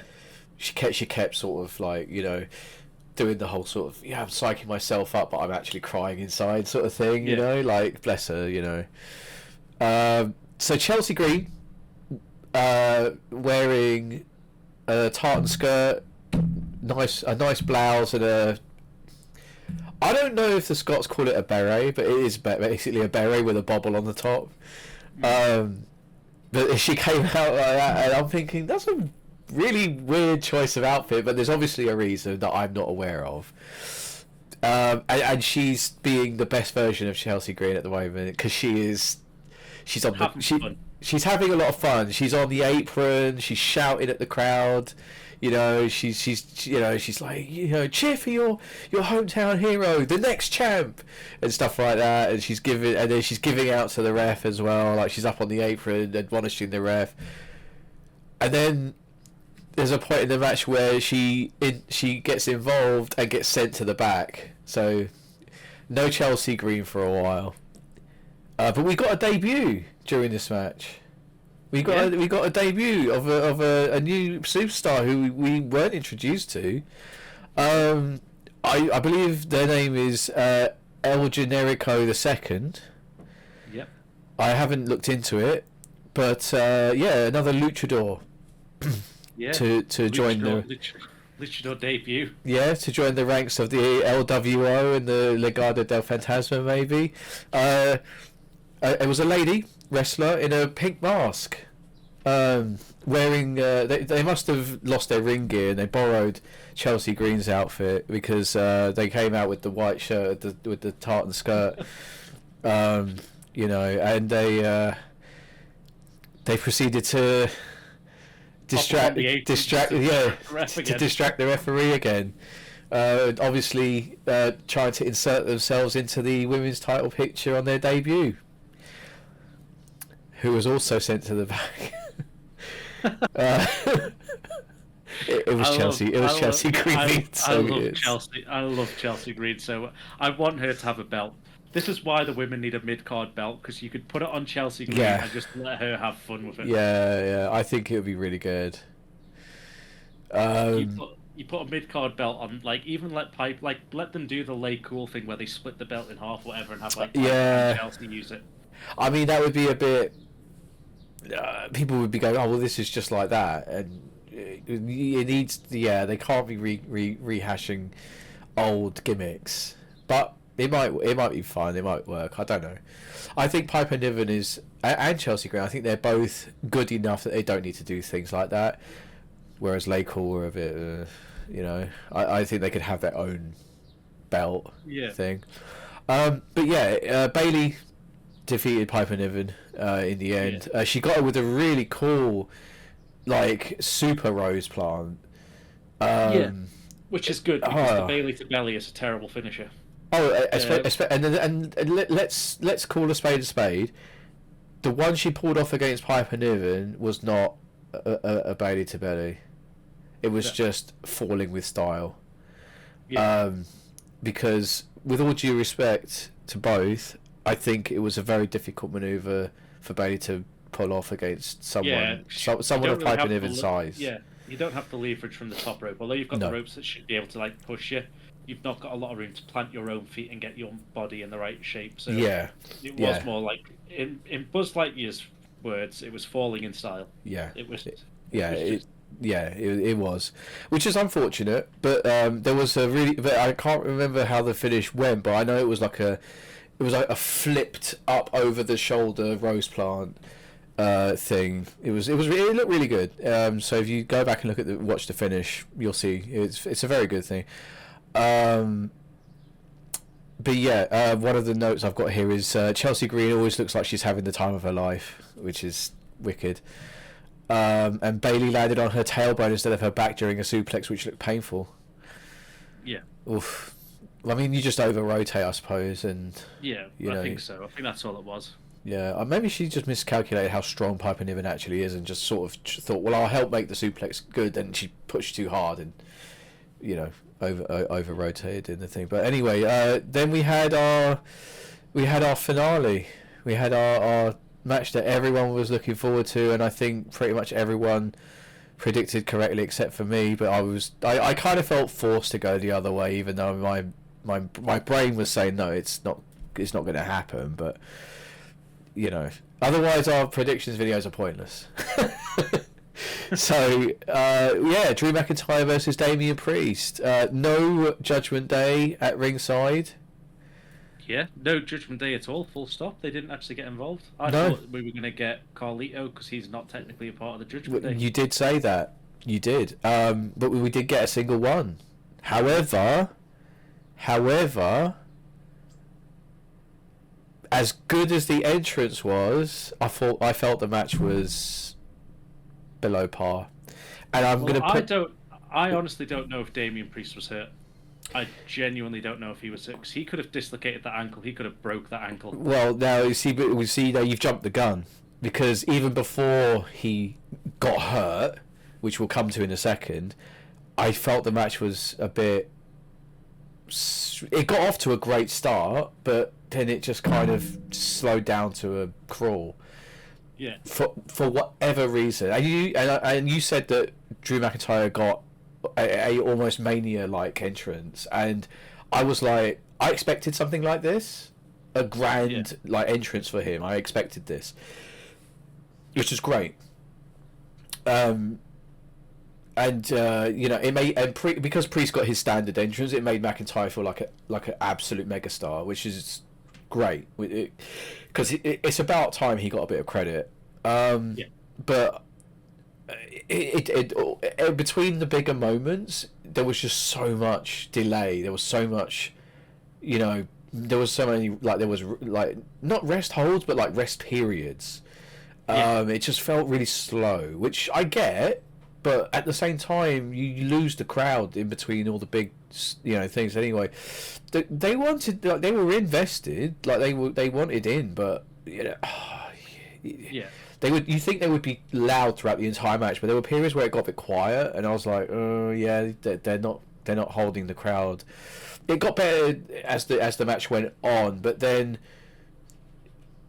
So there was a spot in the match where Drew McIntyre's on the outside and Damian Priest looks like he's going for a top rope plancher, where I genuinely think this is a botch. I don't think this was planned in any way. So Priest he steps on the top rope, and as he goes to launch himself, his foot his leg, he just slips off the top rope and his leg goes straight. His momentum's carrying him forward, but his leg goes straight down in between the top and middle rope, and as he gets flung upside down, his leg is still caught in the ropes. Now, Drew kind of does this initially. I've gone back and looked. He kind of does that to catch him, as if he, because if he's going to land on him, he catches him, right? It's classic. Yeah. But he kind of does this, and then he kind of puts his hands down, and he's just sort of looking. And the ref goes like that, and then the ref sort of is talking to Priest, and Priest is sort of like, he was smart. He tucked his head so he didn't get smashed on the side of the ring. But there's a moment of everyone's like fuck, okay, what do we do? So Drew then plays up the thing, and he sort of goes in, and he says, and he's very, very loudly saying, well, I can't win the championship like this. And he says it twice. He says it once as he's on the outside, sort of looking at Priest just hanging upside down, trying to thing. Yeah. Because he has to help him. He has to help him get his foot out of the ropes. So I think he kind of audibly reasons why he's doing it. That's why he's helping him. That's why I can't win the championship like this. Yeah, you could. You could easily win the and I'm about to tell you how. Ankle lock straight away. Tip him over, tip him back into the ring. Slap on an ankle lock, just break his ankle but the way Priest, he either sold it to perfection. If it wasn't an injury, he's either sold it to perfection. If he's dislocated his ankle, he would not be able to step on it, at all. He would not be able to put any pressure on it, and his foot would be all fucking thing unless his boot is really tight. If he snaps his ankle, he's not walking on that either. So everything that came He might have after. sprained or strained it. Yeah, I'm thinking he probably strained it or sprained it at worst. Because a break or because remember when who else did that? Oh, Pac, Adrian Neville. He did his flippy off the top rope, smashed and snapped his ankle against the match with Chris Jericho, and Jericho being like, like a fantastic performer, was he changed the finish and he got himself DQ'd. Yeah. By like basically assaulting the ref. Yeah. Yeah. So. Yeah. So we get to. Yeah. There's a ref bump in here, which is an absolute monstrous ref bump, because. But it comes twice. So the first time you see it, I don't think the ref was meant to be there because they go charging to the and the ref just absolutely sends himself to Narnia. yeah, he does. That's a Shawn Michaels cell, that one. Yeah, he just dives out of the ropes and just goes straight onto the concrete floor, this ref. He's trying to avoid being flattered in the corner. Yeah, but which was fine because he picked himself up. Yeah. And he rolls himself straight back into the ring just to get bumped again, like the actual bump that's meant to happen. Yeah. Maybe because this was after Damian Priest got hung up in the rope. Yeah. So that could have thrown everything off. So maybe because that failed, and then now maybe Damian Priest is hurt, and like they had to call an audible. So they've changed how the match, like, because I felt like, especially after that moment, Drew was really taking his time doing stuff, like allowing Damian Priest to get in position and whatever, because obviously he can't move like he would. Like, if you notice, Damian Priest didn't move much after that. Like, he didn't sort of run to the rope. Like there was no more Irish whips to the rope. There was nothing like that, and there were no corner runs. Yeah. And everything he did was kind of from a stationary thing, like the spot with the Razor's Edge.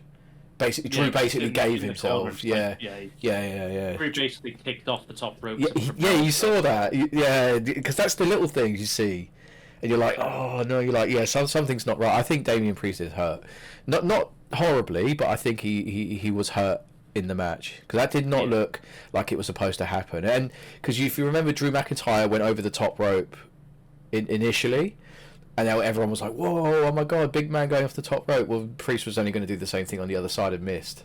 Yeah. Well, didn't miss, but he slipped. So we then get the referee's out cold, completely outside the ring now. Of course he is.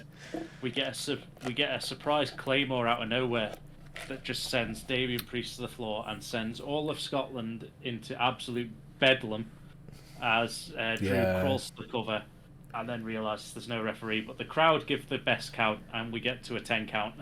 Yeah, it got up to 10 before a referee. Yeah, the camera then pans back and you see a black and white figure come sprinting down the ramp of a referee that comes down, and the commentator's like, here comes another ref, Drew's going to do it, Drew's going to be champ. Ref slides into the ring and the camera's behind the ref, and we get 1, 2, nothing. And Drew just looks up shocked, and the camera then turns around and you just see CM Punk just giving him the old 2 he swears straight at Drew. Yeah. A double meaning. A double meaning there. It's almost like a triple meaning, because it's the 2 count, it's swearing at him, and he's also mimicking the meme that Drew had on the shirt of CM Punk. Oh, yeah. So, and Drew just looks irate, and he's then all of a sudden he's too busy focused on CM Punk, and he turns around into a South of Heaven. Punk gave him a low blow. Yeah, kicks him in his giblets. Yeah.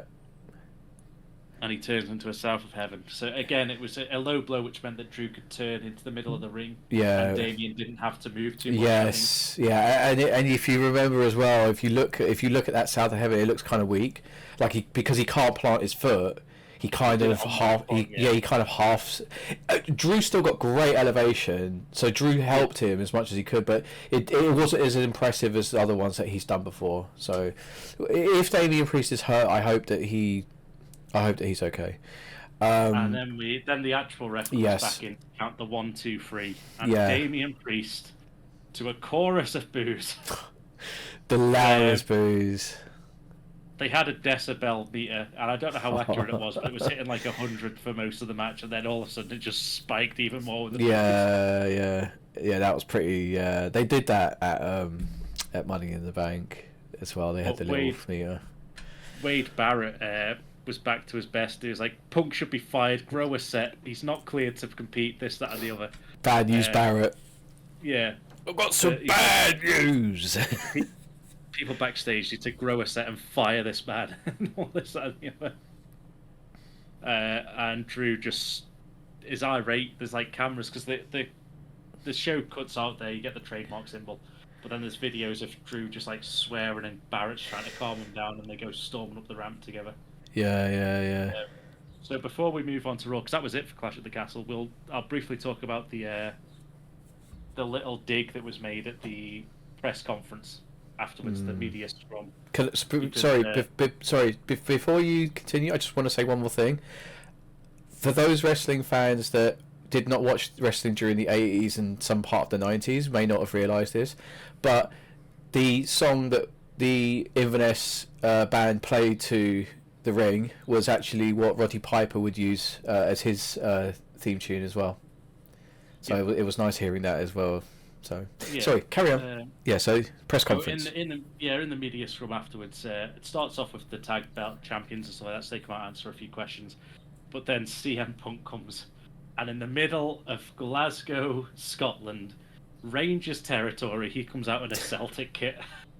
And that is something I did also call. You did. You really did. You should get extra points for that. You should get extra points. That he was gonna do some shithousery with the Celtic kit. So he came out in a Celtic kit to sit down, but he also had a box of donuts with him, which is obviously alluding to the all-out brawl-out, where he came out and sat with all of his drinks, all of the baked goods, and he's just sat there eating donuts. And even Triple H gets involved. And he's like, "It's all the sugar; it makes him angry." Just like little digs at AEW in the media scrum. But then someone says, "Does this mean you're cleared to compete?" And Punk goes, "No, I'm not cleared to compete, but I'm cleared to be a referee." What was his response? It was just such shithousery from Punk in that media scrum afterwards. But we also got the video of him backstage in Gorilla watching that match, and then you see him run out to Jess and just go, "I need your shirt." I need your shirt. She's like, "I'm not giving you my shirt." He's like, "I need your shirt." So she gives him a spare jersey. Just happens to be a referee jersey, just laying around. That fits Punk. Just so happens to fit. Yeah, I did like his Under Armour top though. Yeah, like it was kind of unexpected, but he did say I think he needed the Under Armour top for the wide camera. Yeah, if he ran down to the ring, he had all the like the tattoo and stuff all down, and everyone's going to be like, "That's not a ref." But the thing is, so now we know what happens. I want to now go back to as he's running through the entranceway. I want to see if they can capture the reaction of the people who were lining the entranceway to see if they all go. They're all like, as he goes past, they're all like, "No!" Because they all see him first before he hits the ring. Yeah. I kind of want to see people's... Because the crowd will see who it is as soon as he slides into the ring. There'll be people recording, because reaction videos from inside the thing.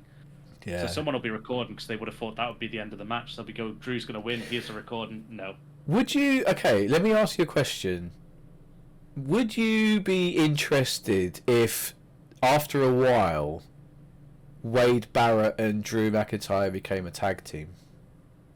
No, I think it would be good. I think I wanted to see Wade Barrett back in the ring, but I don't know how. Why is he not wrestling? Is he permanently not allowed to? He just took himself out. He retired basically and went into commentary. I think he was done. I don't know if there was any medical reason or not. He's not that old, is he?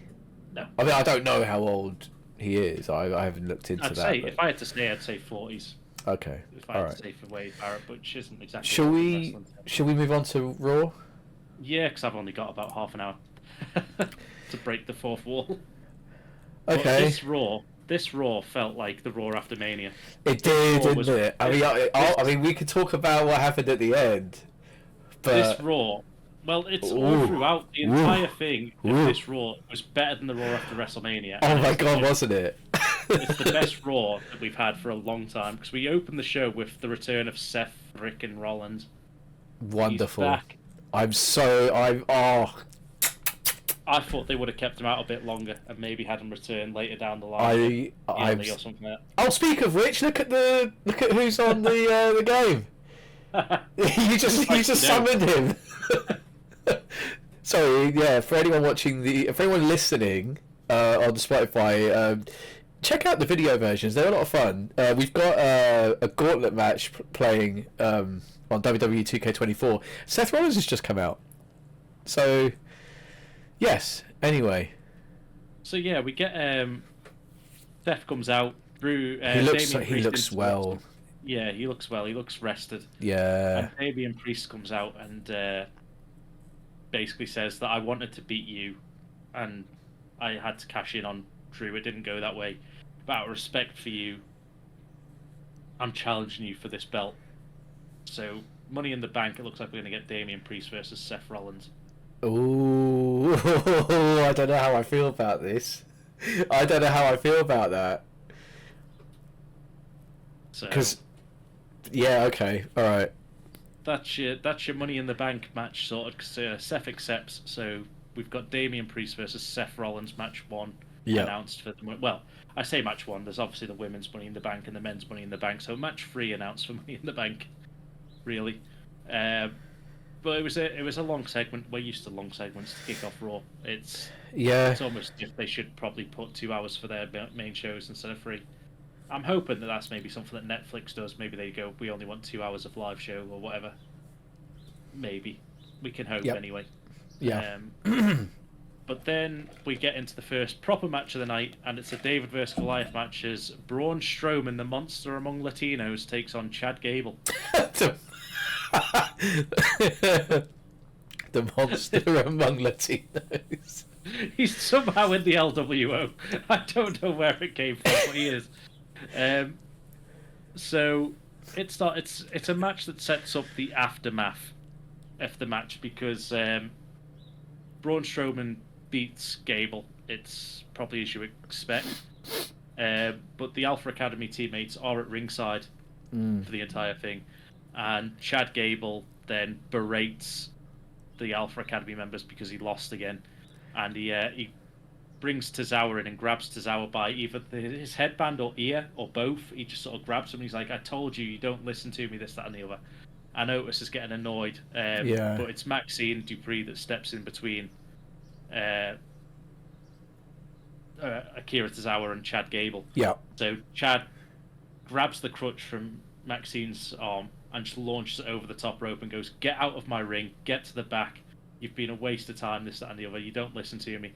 And at that point, Otis comes up and just absolutely launches Chad Gable to the floor.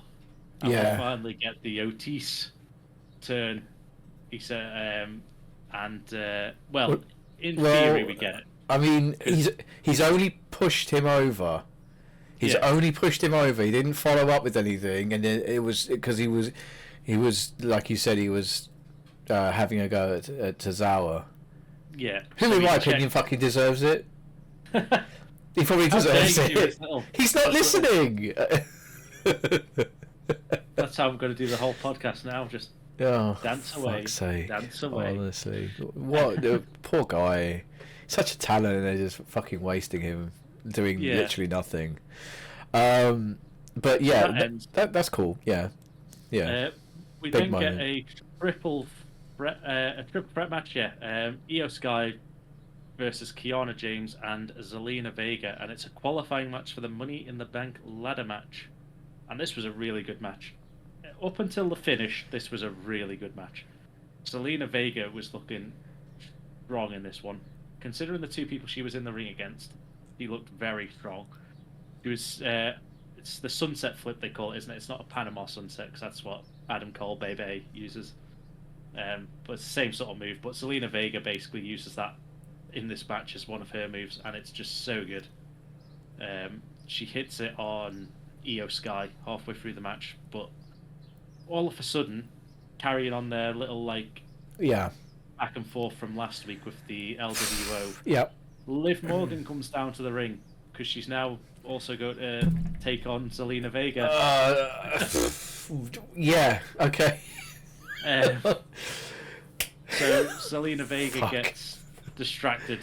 Of course she does. And gets hit by Io Sky from behind, who then gets hits the over the moonsault. Yep. Which is a great name for a finishing move for a high flyer. I'm just going to put that out there. But Io Sky lands it perfectly and books her place to become in the first woman announced. At least I believe it's the first woman announced for the women's Money in the Bank ladder match, which she won last time. Yeah, didn't she? Yeah, Io Sky won it last time. She did. She's winning, but she's yeah. It's not really going anywhere yet. I don't know who's actually going to win that Money in the Bank ladder match. Well, we'll have to wait and see. Well, she can't win it 2 years in a row. No, I don't think Io's winning. I think she's putting this ladder match to do a big spot off the top of a ladder at some point. Agreed. Absolutely agreed, yeah.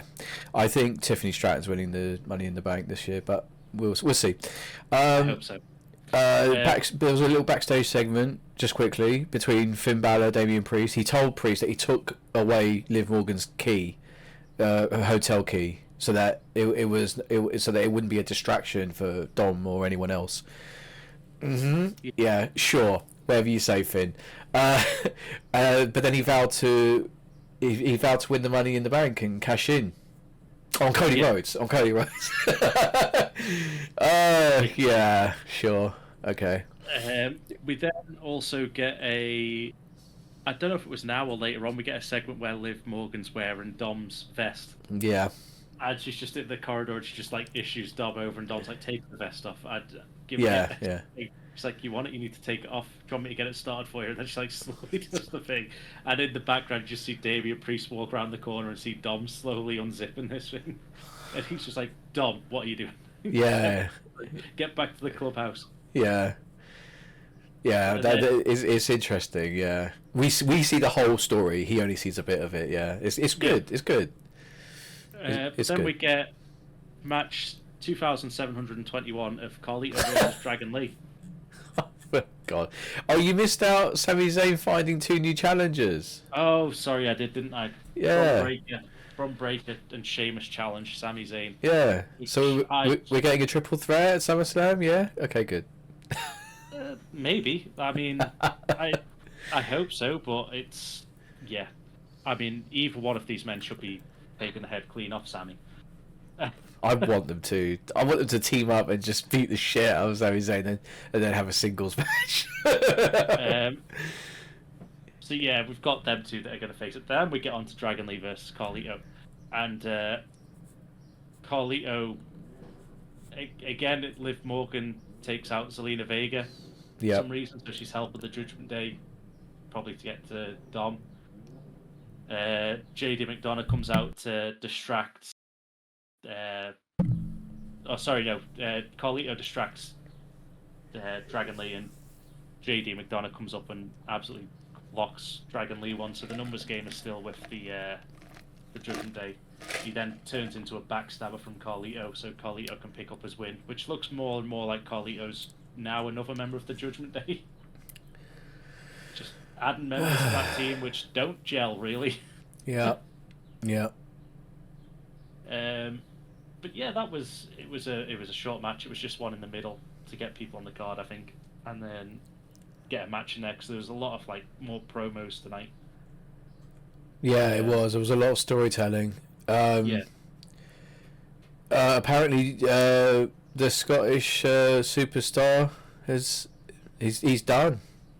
Yep. So next up, Drew McIntyre comes to the ring. He talks about Clash at the Castle, how he got screwed by someone that wasn't cleared to compete. He's lost both times at Clash, which the commentators even play up on, saying that he's had the curse of the Clash.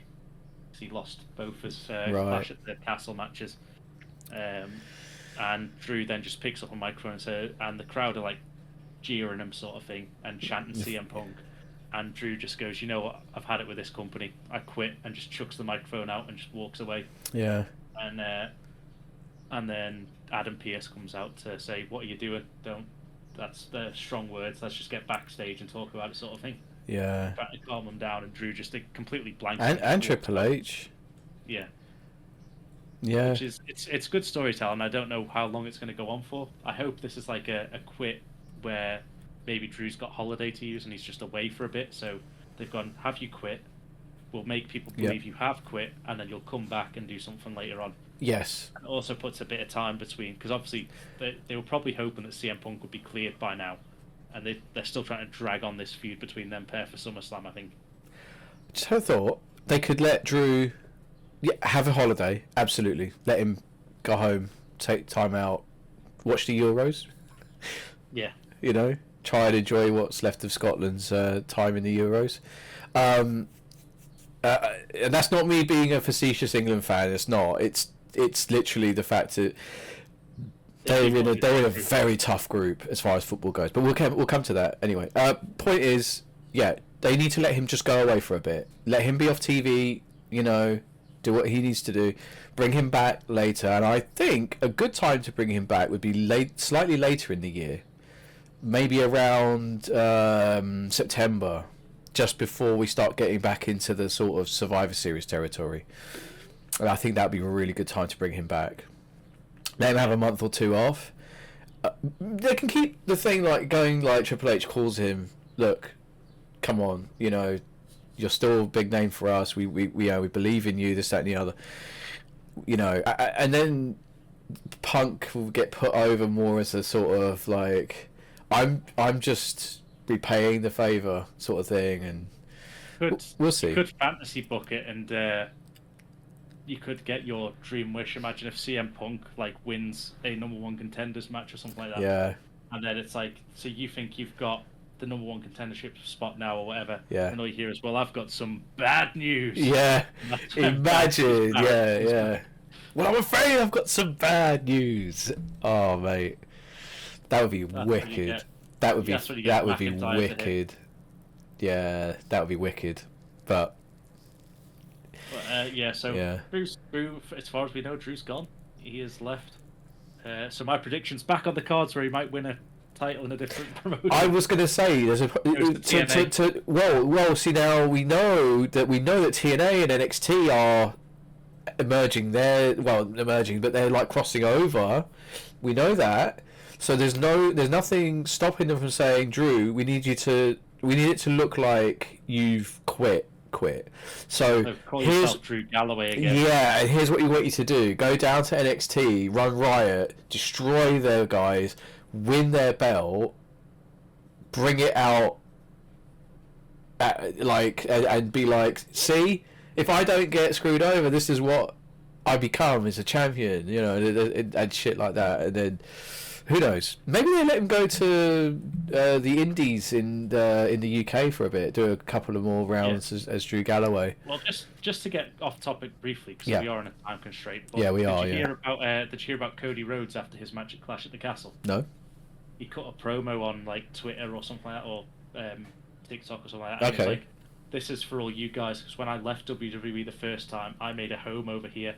And I went through What Culture Pro Wrestling, I went through Cultaholic, I went through this, and he just listed off a bunch of British independent channels. Progress was probably on there, I'd imagine. Yeah, he listed proper ones, but then he also listed YouTube channels. He's like, I was invited on like Wrestle Talk, I was invited on Cultaholic, I was invited on this, that, and the other, and they've made me like this, what I am now. Yeah. So this is for you guys over here. Nice. And then, nice. So that was Cody Rhodes. Nice, Cody Rhodes. See, good guy, Cody Rhodes. Hitting people with chairs, with stairs. Don't give him stairs. Yeah, just don't give him a set of stairs. So then we had a match. We did. The women's tags getting back on track. Now that we've got a tag team champion that's actually a tag team, we might get some more better and more competitive tag team wrestling rather than let's feed this team to Jade and Bianca. Yeah, and how did that go? Well, it was a good match. Kairi Sane and Dakota Kai. Obviously, they don't have the same chemistry as Kyra and Asuka do, but they're still two very good competitors. And we know Katana Chance. She actually hit some dives. She didn't just hit a chair and a random member of the crowd. She she hit all of her dives correctly. I miss universe mode, man. Come on back. Come on back. I can't. I just yeah. Sorry. So.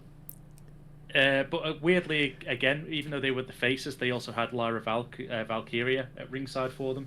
Okay. Because obviously she's been feuding with Damage Control, so she came out to help the party girls. Yeah. Who did pick up the win in the end. Damage Control still on this losing streak for whatever reason. Right. I don't know what the booking's going to be for that, because it seems like they've brought people back and then just like got nothing to do, so they're just like a job squad. I don't know. I'd like to see Damage Control do a lot better than what they are. Okay. But obviously there's storytelling that we're unaware of, so maybe, even if it means they branch out, maybe they're waiting. I just want Kairi Sane deserves so much more. Well, maybe like with GMO, their rivalry's on cooldown. Yeah. So I want Kairi Sane to go singles. Okay. Again, we need a mid-card belt. Kairi Sane would be fantastic with that mid-card belt because she was so good on NXT. Yeah.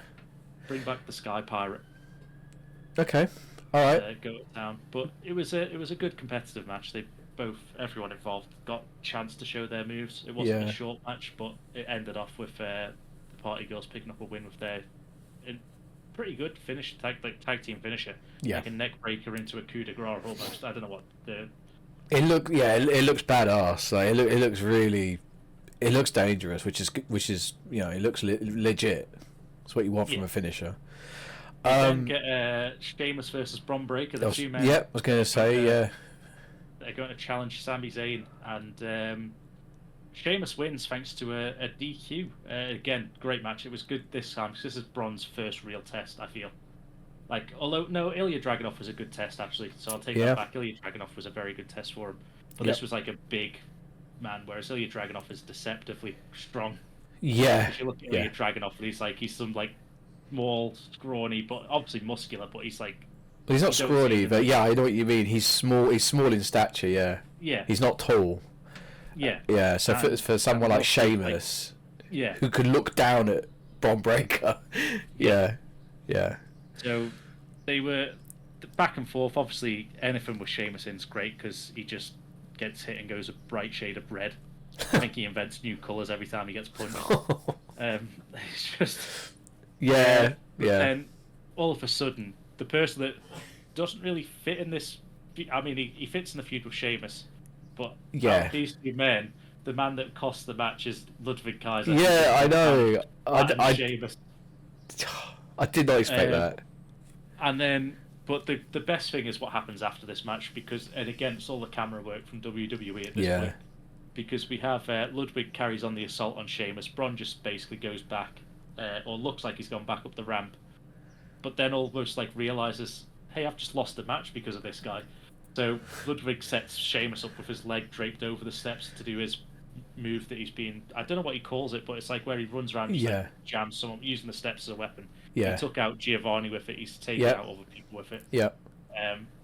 And he sets up the other side of the ring, and as he starts running around, you just see the camera pan out, and Bron runs around the other ring at the exact same time.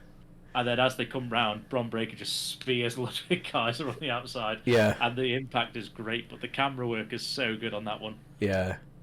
Yeah. But again, this is what I mean. Like, WWE have refined everything. Like, the camera work, like, the like you talk about a lot, the solid shots from backstage with Gorilla and stuff. Like, we are watching a much, much better product now. Yeah. 100%. We'll get to one of them camera shots that follows straight through Gorilla shortly. Well, I was going to say, if you're on a time constraint, I know you're going to want to talk about all of this. So let's fly through the rest of this card. Well, there's only one more match, which is the men's first Money in the Bank qualifying ladder match. And for some reason, they're doing triple threats for all of these, which makes me think we'll get a last chance match. Yeah, maybe. Because we had Jey Uso, who was against Finn Balor and Rey Mysterio. Yep.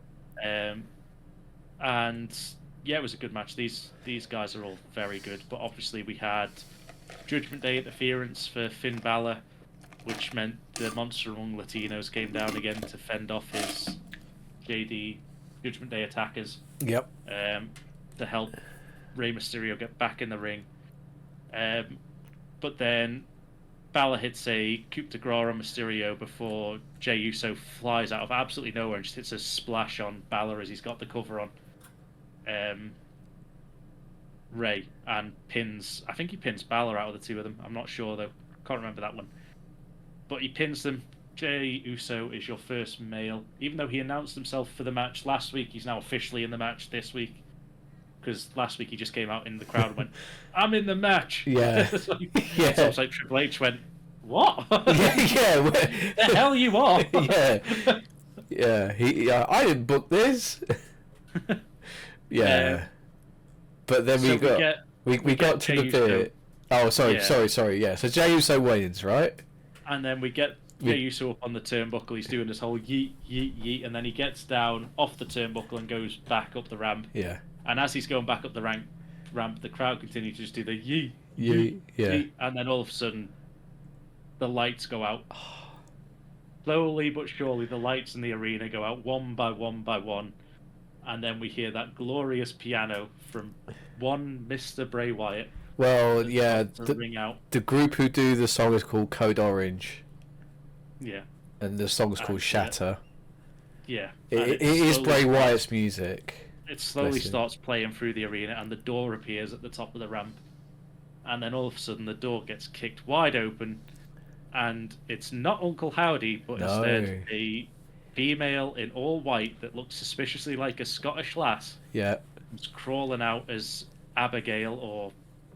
Well, we don't know the names or the pseudonyms of these characters yet. We just assume that this is Sister Abigail. Yeah. It has that feel about it. The look says it's Sister Abigail. Yeah. She comes crawling out and stands up right next to the lantern that Bray Wyatt used to carry that's on the ramp. Yeah. And then she slowly points behind her, and there's one very brave cameraman here decides to just blindly follow all in one shot. He's following the buzzards. He's following the buzzards. Just like, go that way, and the cameraman's like, okay. Just like, if that was me, that camera angle would be like, he's shaking like it. Yeah. But as the camera then moves back through the curtain, we see 3 superstars piled on top of each other. One of them looks like Carmelo Hayes. Yeah, I have to go back and watch that again and have a good look. I'm not sure who the others are. It might be just people from the crew that are back there as well. But one of them I think a lot of it is. Carmelo Hayes. Yeah, a lot of it is NXT guys and crew. Yeah. And the camera then pans up, and spinning round is the rabbit. The white rabbit spins around with his Bludgeon Brothers helmet and his ginger beard poking out the bottom of the mask, which makes us think that that's the mallet. Yeah. Just to cut it again really, really quick. That particular hammer he's holding was Luke Harper's. Was it? Yeah. One. Yeah, they had 2 different. They had his Eric Rowan's was like a rounded mallet, whereas Harper's was like had the like flat edges on. Yeah. That's a good touch. Then. Yeah, it's a nice little touch. Yeah. Yeah. We should say as well, there's like smoke all the way through the backstage. Yeah, so it's dark lit, very purple, or dark blue lighting, and yeah, they've got like the Undertaker style smoke on the floor throughout the whole. The production value on this is insane for Raw. And all the while, the music's still playing out. Yeah, just the one piano. And then they go into the gorilla area, and we figure out why the lights slowly went out in the arena and why the lights are dark, and it's because there's just electric wires hanging down from the ceiling with sparks flying everywhere. Yep. And again, there's just superstars and crew just laying out all over the place with blood all over Braun the wall. Strowman was one of them. I'm certain it was Braun Strowman. Yeah, I'm certain it was. Certain it was Braun Strowman in the corner, and then there's just the buzzard or vulture or whatever just crouched on top of the crates, just looking down at all of them while there's like blood smeared. And you can tell who it is by what he's had. So he's had his sleeve completed on one side. Yeah. Because that threw me off until I saw the other side. It was just that big fucking thing. I was like, oh. Yeah. So it looks like that's Loomis. He also had the gloves on of Loomis as well. Yeah, he had the leather gloves, but he had the crow visage. Yeah. And then as you go back through the next curtain, there's almost like a jump scare-esque, because right behind the curtain there's like a pig, but it's half a pig, half a gas mask. Yeah. Just stood there, which it looked very slim, but we're assuming it's Joe Gacy. So apparently a lot of people have said it is, but I'm like, he was carrying a little bit of weight last time I saw him. Not that I'm being horrible about Joe Gacy, but I don't know if it was. But people saying it is because of the tattoo on his left arm. But yeah, okay, fine. And then the same cameraman carries on this walk through this horror house that he's gone through, and he sees Chad Gable like slumped against a bunch of crates of busted open, just blood pouring down the side of his head. It was very fake, the blood. I will say it was a very like fake blood. It wasn't like they actually blooded Chad. No. This was like Hollywood blood. Special effects, yeah. Yeah. And then the camera slowly pans back, and there's the crossed figure of Uncle Howdy stood at the end of the corridor. And that gets a big pop. Yeah. The crowd respond really well. They're like, and he's also got Bray's dreadlocks. Yeah. Now, because Uncle Howdy never used to have that. He had longer, like the bushy white hair. Yeah. But now he's got dreadlocks similar to Bray. The mask has been cut up to here. Yeah. So he's got his beard as well. Yeah. Yeah. And he walks through, and as he walks past, all of the other figures join him, and they walk back out through the gorilla way, back out onto the ramp, and join the female, which we think is Nikki Cross. It is Nikki Cross. It is, yeah, 100%. And he picks up the lantern, and they all sort of gather around, staring menacingly, and then he just shouts, "We're here," and blows the lantern out. And then fades to black, and we get a jump scare from the Nikki Cross-esque character. She's just like the old Bray Wyatt, sort of thing. Like, yeah. Love that. That was so good. That was debut of the year. The best debut that I can think of in a long time, purely for the production of going backstage and seeing everyone just wiped out. Yeah, I'm sure there was more that we haven't seen. I'm sure there was more, like, because you're focused on certain things, right? And by this point, because we're recording this on Tuesday, it happened last night. By this point, there's going to be people they're going to be like analyzing every little frame of that entire thing. So if you want more info, there's probably more out there. I'm going to go back and watch it a few times just to see what I missed the first time round. But it is such a good debut. It is so good.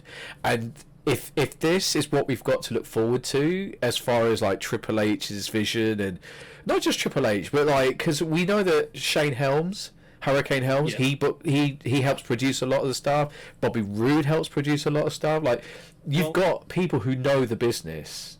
Yeah, now. People were saying as well that they don't think this will work, and they reckon Uncle Howdy will fail because he's not Bray Wyatt. But at the same time, what people don't realise is not only are they family, but also, like, if you watch the documentary, Bray had written out everything he wanted to do. Yeah. So some of this is probably still Bray's idea. Yes. Reading off a script. And all they're doing is executing it. That's it. Yeah. So, yes. So you're absolutely right. This could be still Bray's work being carried forward. Yeah. We don't know. But hopefully it is. And all they're doing is they're just tweaking it, because Bray would have written this before Triple H took over, so he would have been writing it with Vince in mind, like what he would allow. The biggest thing for me now, and I said this to you briefly before we started, is they cannot have this faction lose. I don't care who they're against. They cannot have this faction lose a match until at least WrestleMania. But it needs to be a long time. Yes, I absolutely agree with you, 100%. I would also add to that and say that they have to win clean. Yeah. They can't. They have to just be an absolute fearful, dominant faction that just every one of these people should be just steamrolling opponents. 100%. And to do that, you have to avoid putting them against the likes of Bron Breakker, the people that you expect to like. Yes. It has to be booked correctly. They need to pick on people that they can just steamroll and just flatten. Apollo Crews, some members of the LWO and the Legado del Fantasma, because we've said for weeks that they're doing nothing. Yeah. Those are perfect people to steamroll. Yeah. Because I mean, no disrespect to the others, but they're not really doing much right now. We're building this super faction. And I think that the way they're going to book it is Nikki Cross is going to start fighting people. Like, I reckon she'll start winning singles matches here, there, and everywhere. Yeah. Maybe they'll put her up against potentially Damage Control here, and Damage Control will. I know they're two heels. Cause I don't know what you're going to class the Wyatt Six as, because they're going to be they're going to be in betweeners. Yeah. Because they're going to get cheered. Regardless. And I did say Wyatt Six there, and we did only mention 5 people, and that's because I think after Damage Control stop beating down Nikki Cross, that's when Alexa Bliss returns as the 6th member. Okay, because a lot of people. Sorry, go on. I don't think that when I say beat down, I think Nikki wins the match, and then there's like a post-match sort of attack on her. Yeah. I think she starts fending them off because, like I say, these need to be booked as the strongest people you've got on the roster. Yes, absolutely. I then think though that because there's like a 3-on-1, like Nikki will scream or something like that, but then all of a sudden the lights will go down, and then we'll get Alexa Bliss just appear. That sounds good. I like that. That's a good booking. That sounds really good. And it'll bring out a tag team, because I reckon you're going to have Joe Gacy and Dexter Lumis win the tag team belts at some point, right, off one of the teams, and I reckon Alexa Bliss and Nikki Cross will carry the women's tag. Okay. And that leaves Uncle Howdy and Eric Rowan. Eric Rowan maybe goes after a mid-card belt at some point, and Howdy the main belt. I don't think they'll all win the belts, but that'll be in long term. I don't want them to go near a belt for the longest time. I know. They need to absolutely cement this faction. Because the problem with the Fiend is they booked him to be a champion and then didn't know what to do with him, and then we got that absolute bullshit Hell in a Cell match which ended in a DQ. But the only reason why it didn't work was because they did the supernatural bullshit. The Fiend was meant to be. He was meant to be supernatural, because you had like Bray Wyatt, who would lose. He would lose matches. Yeah. So he would, but like with Finn Balor, with Demon Balor, when he switched to the Fiend, he was unbeatable. Okay, so why isn't he the Fiend all the time? Yeah. End of. Like, or if he knows he's going into a match, just switch up to the Fiend and then you can't lose. And then all the supernatural bullshit as well. So I get what you're saying. The other thing I'll touch on briefly, because we'll have to end shortly, is the only other thing I'll touch on is when they take these masks off, because I don't think they can fight in these masks. No, they're going to come off. Yeah. I'm hoping that they've got decent face paint or something on underneath that makes them still look terrifying. I don't want them to just be like, we'll take these masks off. Do they need it? Do they really need it though? Well, it looks like, if you look at Nikki Cross, it looks like she's got like black sort of eyes and. She could have that, but. So I don't want like massive amounts of paint. I'm not saying I want like Demon Finn Balor-esque. I mean like. Well, that's what I don't want them to just pull it off and be like, hey, that's just Joe Gacy. Just but the association with them characters is that Joe Gacy always got beat quite a lot. Yeah, but this is but now he's been he's been saved. He's been saved by Uncle Howdy. Same with Nikki Cross. They need like the black sort of eye paint or something like that. Something just where the masks have been sat on them. No, I don't think so. I disagree. I think there's more to now having all these jobber characters, because Loomis jobbed, Nikki Cross jobbed, Joe Gacy jobbed, and Eric Rowan kind of did before he left, when he had the spider in the cage thing. Yeah. They were all losers until now. So when they take off the mask and it's just Dexter Lumis, it's just Joe Gacy, people were like, okay. They absolutely dominate their opponent. No offense from the opponent. Quick, solid victory. Yeah? Pinfall, clean. Oh, okay. Uncle Howdy's like, see, if you get saved by me, this is what happens. I reinvent you. And they just go on winning. It then changes the characters you see, because at the moment we're kind of like, Dexter Lumis is a jobber. Okay, now let's see. Let's see what happens now. The other thing I want them to do is keep the QR codes. Oh yeah, absolutely. They can do cool stuff with that.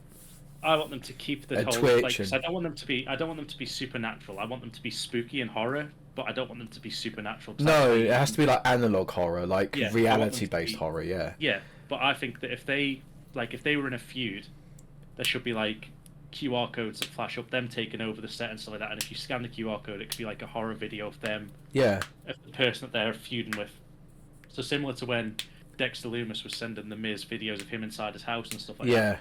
Yeah. Just weird stuff like that. Which just scan up so the people at home could be like, oh shit, they're actually like stalking this person. Yeah. It could be stuff like that. That would work. But I think, the problem with face paint, and I think the Usos did the right thing by moving away from theirs, was that it became a bit too iconic. When I'm saying face paint, I don't mean like massive amount. I literally mean just like where you can see Nikki Cross like bags under the eyes, sort of thing, with like darker eyes. Yeah. Like makeup just to like highlight certain parts, like they are a bit more deranged almost. Well, they could, but I think because like Bray Wyatt's got the black around under his mouth as well, because it's not all hair there. He has got underneath, but that makes it look all. Yeah, but that's partly because that's when he's wearing the mask. You have to do that. But when you're not wearing it, you don't have to wear it because then it looks a bit strange. It's like Kane. Like he would put like black around his eyes and stuff to hide the skin. But when he took the mask off and he just had these like black patches, it just looked really strange and it didn't. I thought it was a bit weird. But Bray Wyatt's last match with LA Knight, he had the black light sort of luminous face paint. Yeah. It just looked really weird, and I thought it was okay. It was kind of Fiend-esque, but it didn't. I don't know. I think personally, when there's a match, when they're doing promos and stuff with the mask and stuff, face paint underneath to make it look even more sort of thing. But when they're having a match, they're clearly not going to wear the mask during the match. But I think they'll still wear it to the ring though. Yeah, and then they'll take it off. But then it should just be them. But this is like a reinvention of them, if you get what I mean. I don't know. I think having any sort of... We already know they're part of this faction. Like, having any sort of like thing, they don't need that. I don't think so. Anyway, that's just my opinion. But we'll see as time goes on. Yeah. Well, that's it for this show. It is, yeah. We didn't get to talk about the football, sadly, but... No. But we can talk about it next week. We've got a month of football. Yeah. We've got one match confirmed for next week's Raw, which we'll touch on next week. It's Shayna Baszler versus Lyra Valkyria versus Kairi Sane as a Money in the Bank ladder match. Well, Lyra Valkyrie's going into that. Calling it now. Yeah. There's no need for Shayna Baszler to be in there, and there's no need for Kairi Sane to be in there either. Kairi Sane would be good for the high spots, but then you've got Io Sky for doing that, and you don't have 2 damage control members in there. No. Unless they... Yeah, okay. Yeah, you're right. You're absolutely right. Yeah. Right, well, thank you for joining us for this bumper episode. We did have to cover 3 events, so it has gone on for a bit longer than we thought. We will be back next week with another podcast. In the meantime, there are more uploads coming. There will be... Universe Mode will resume shortly, and we will just keep rolling until then. So with that, it's goodbye from me. That's bye from me. Thank you, everybody. See you next time.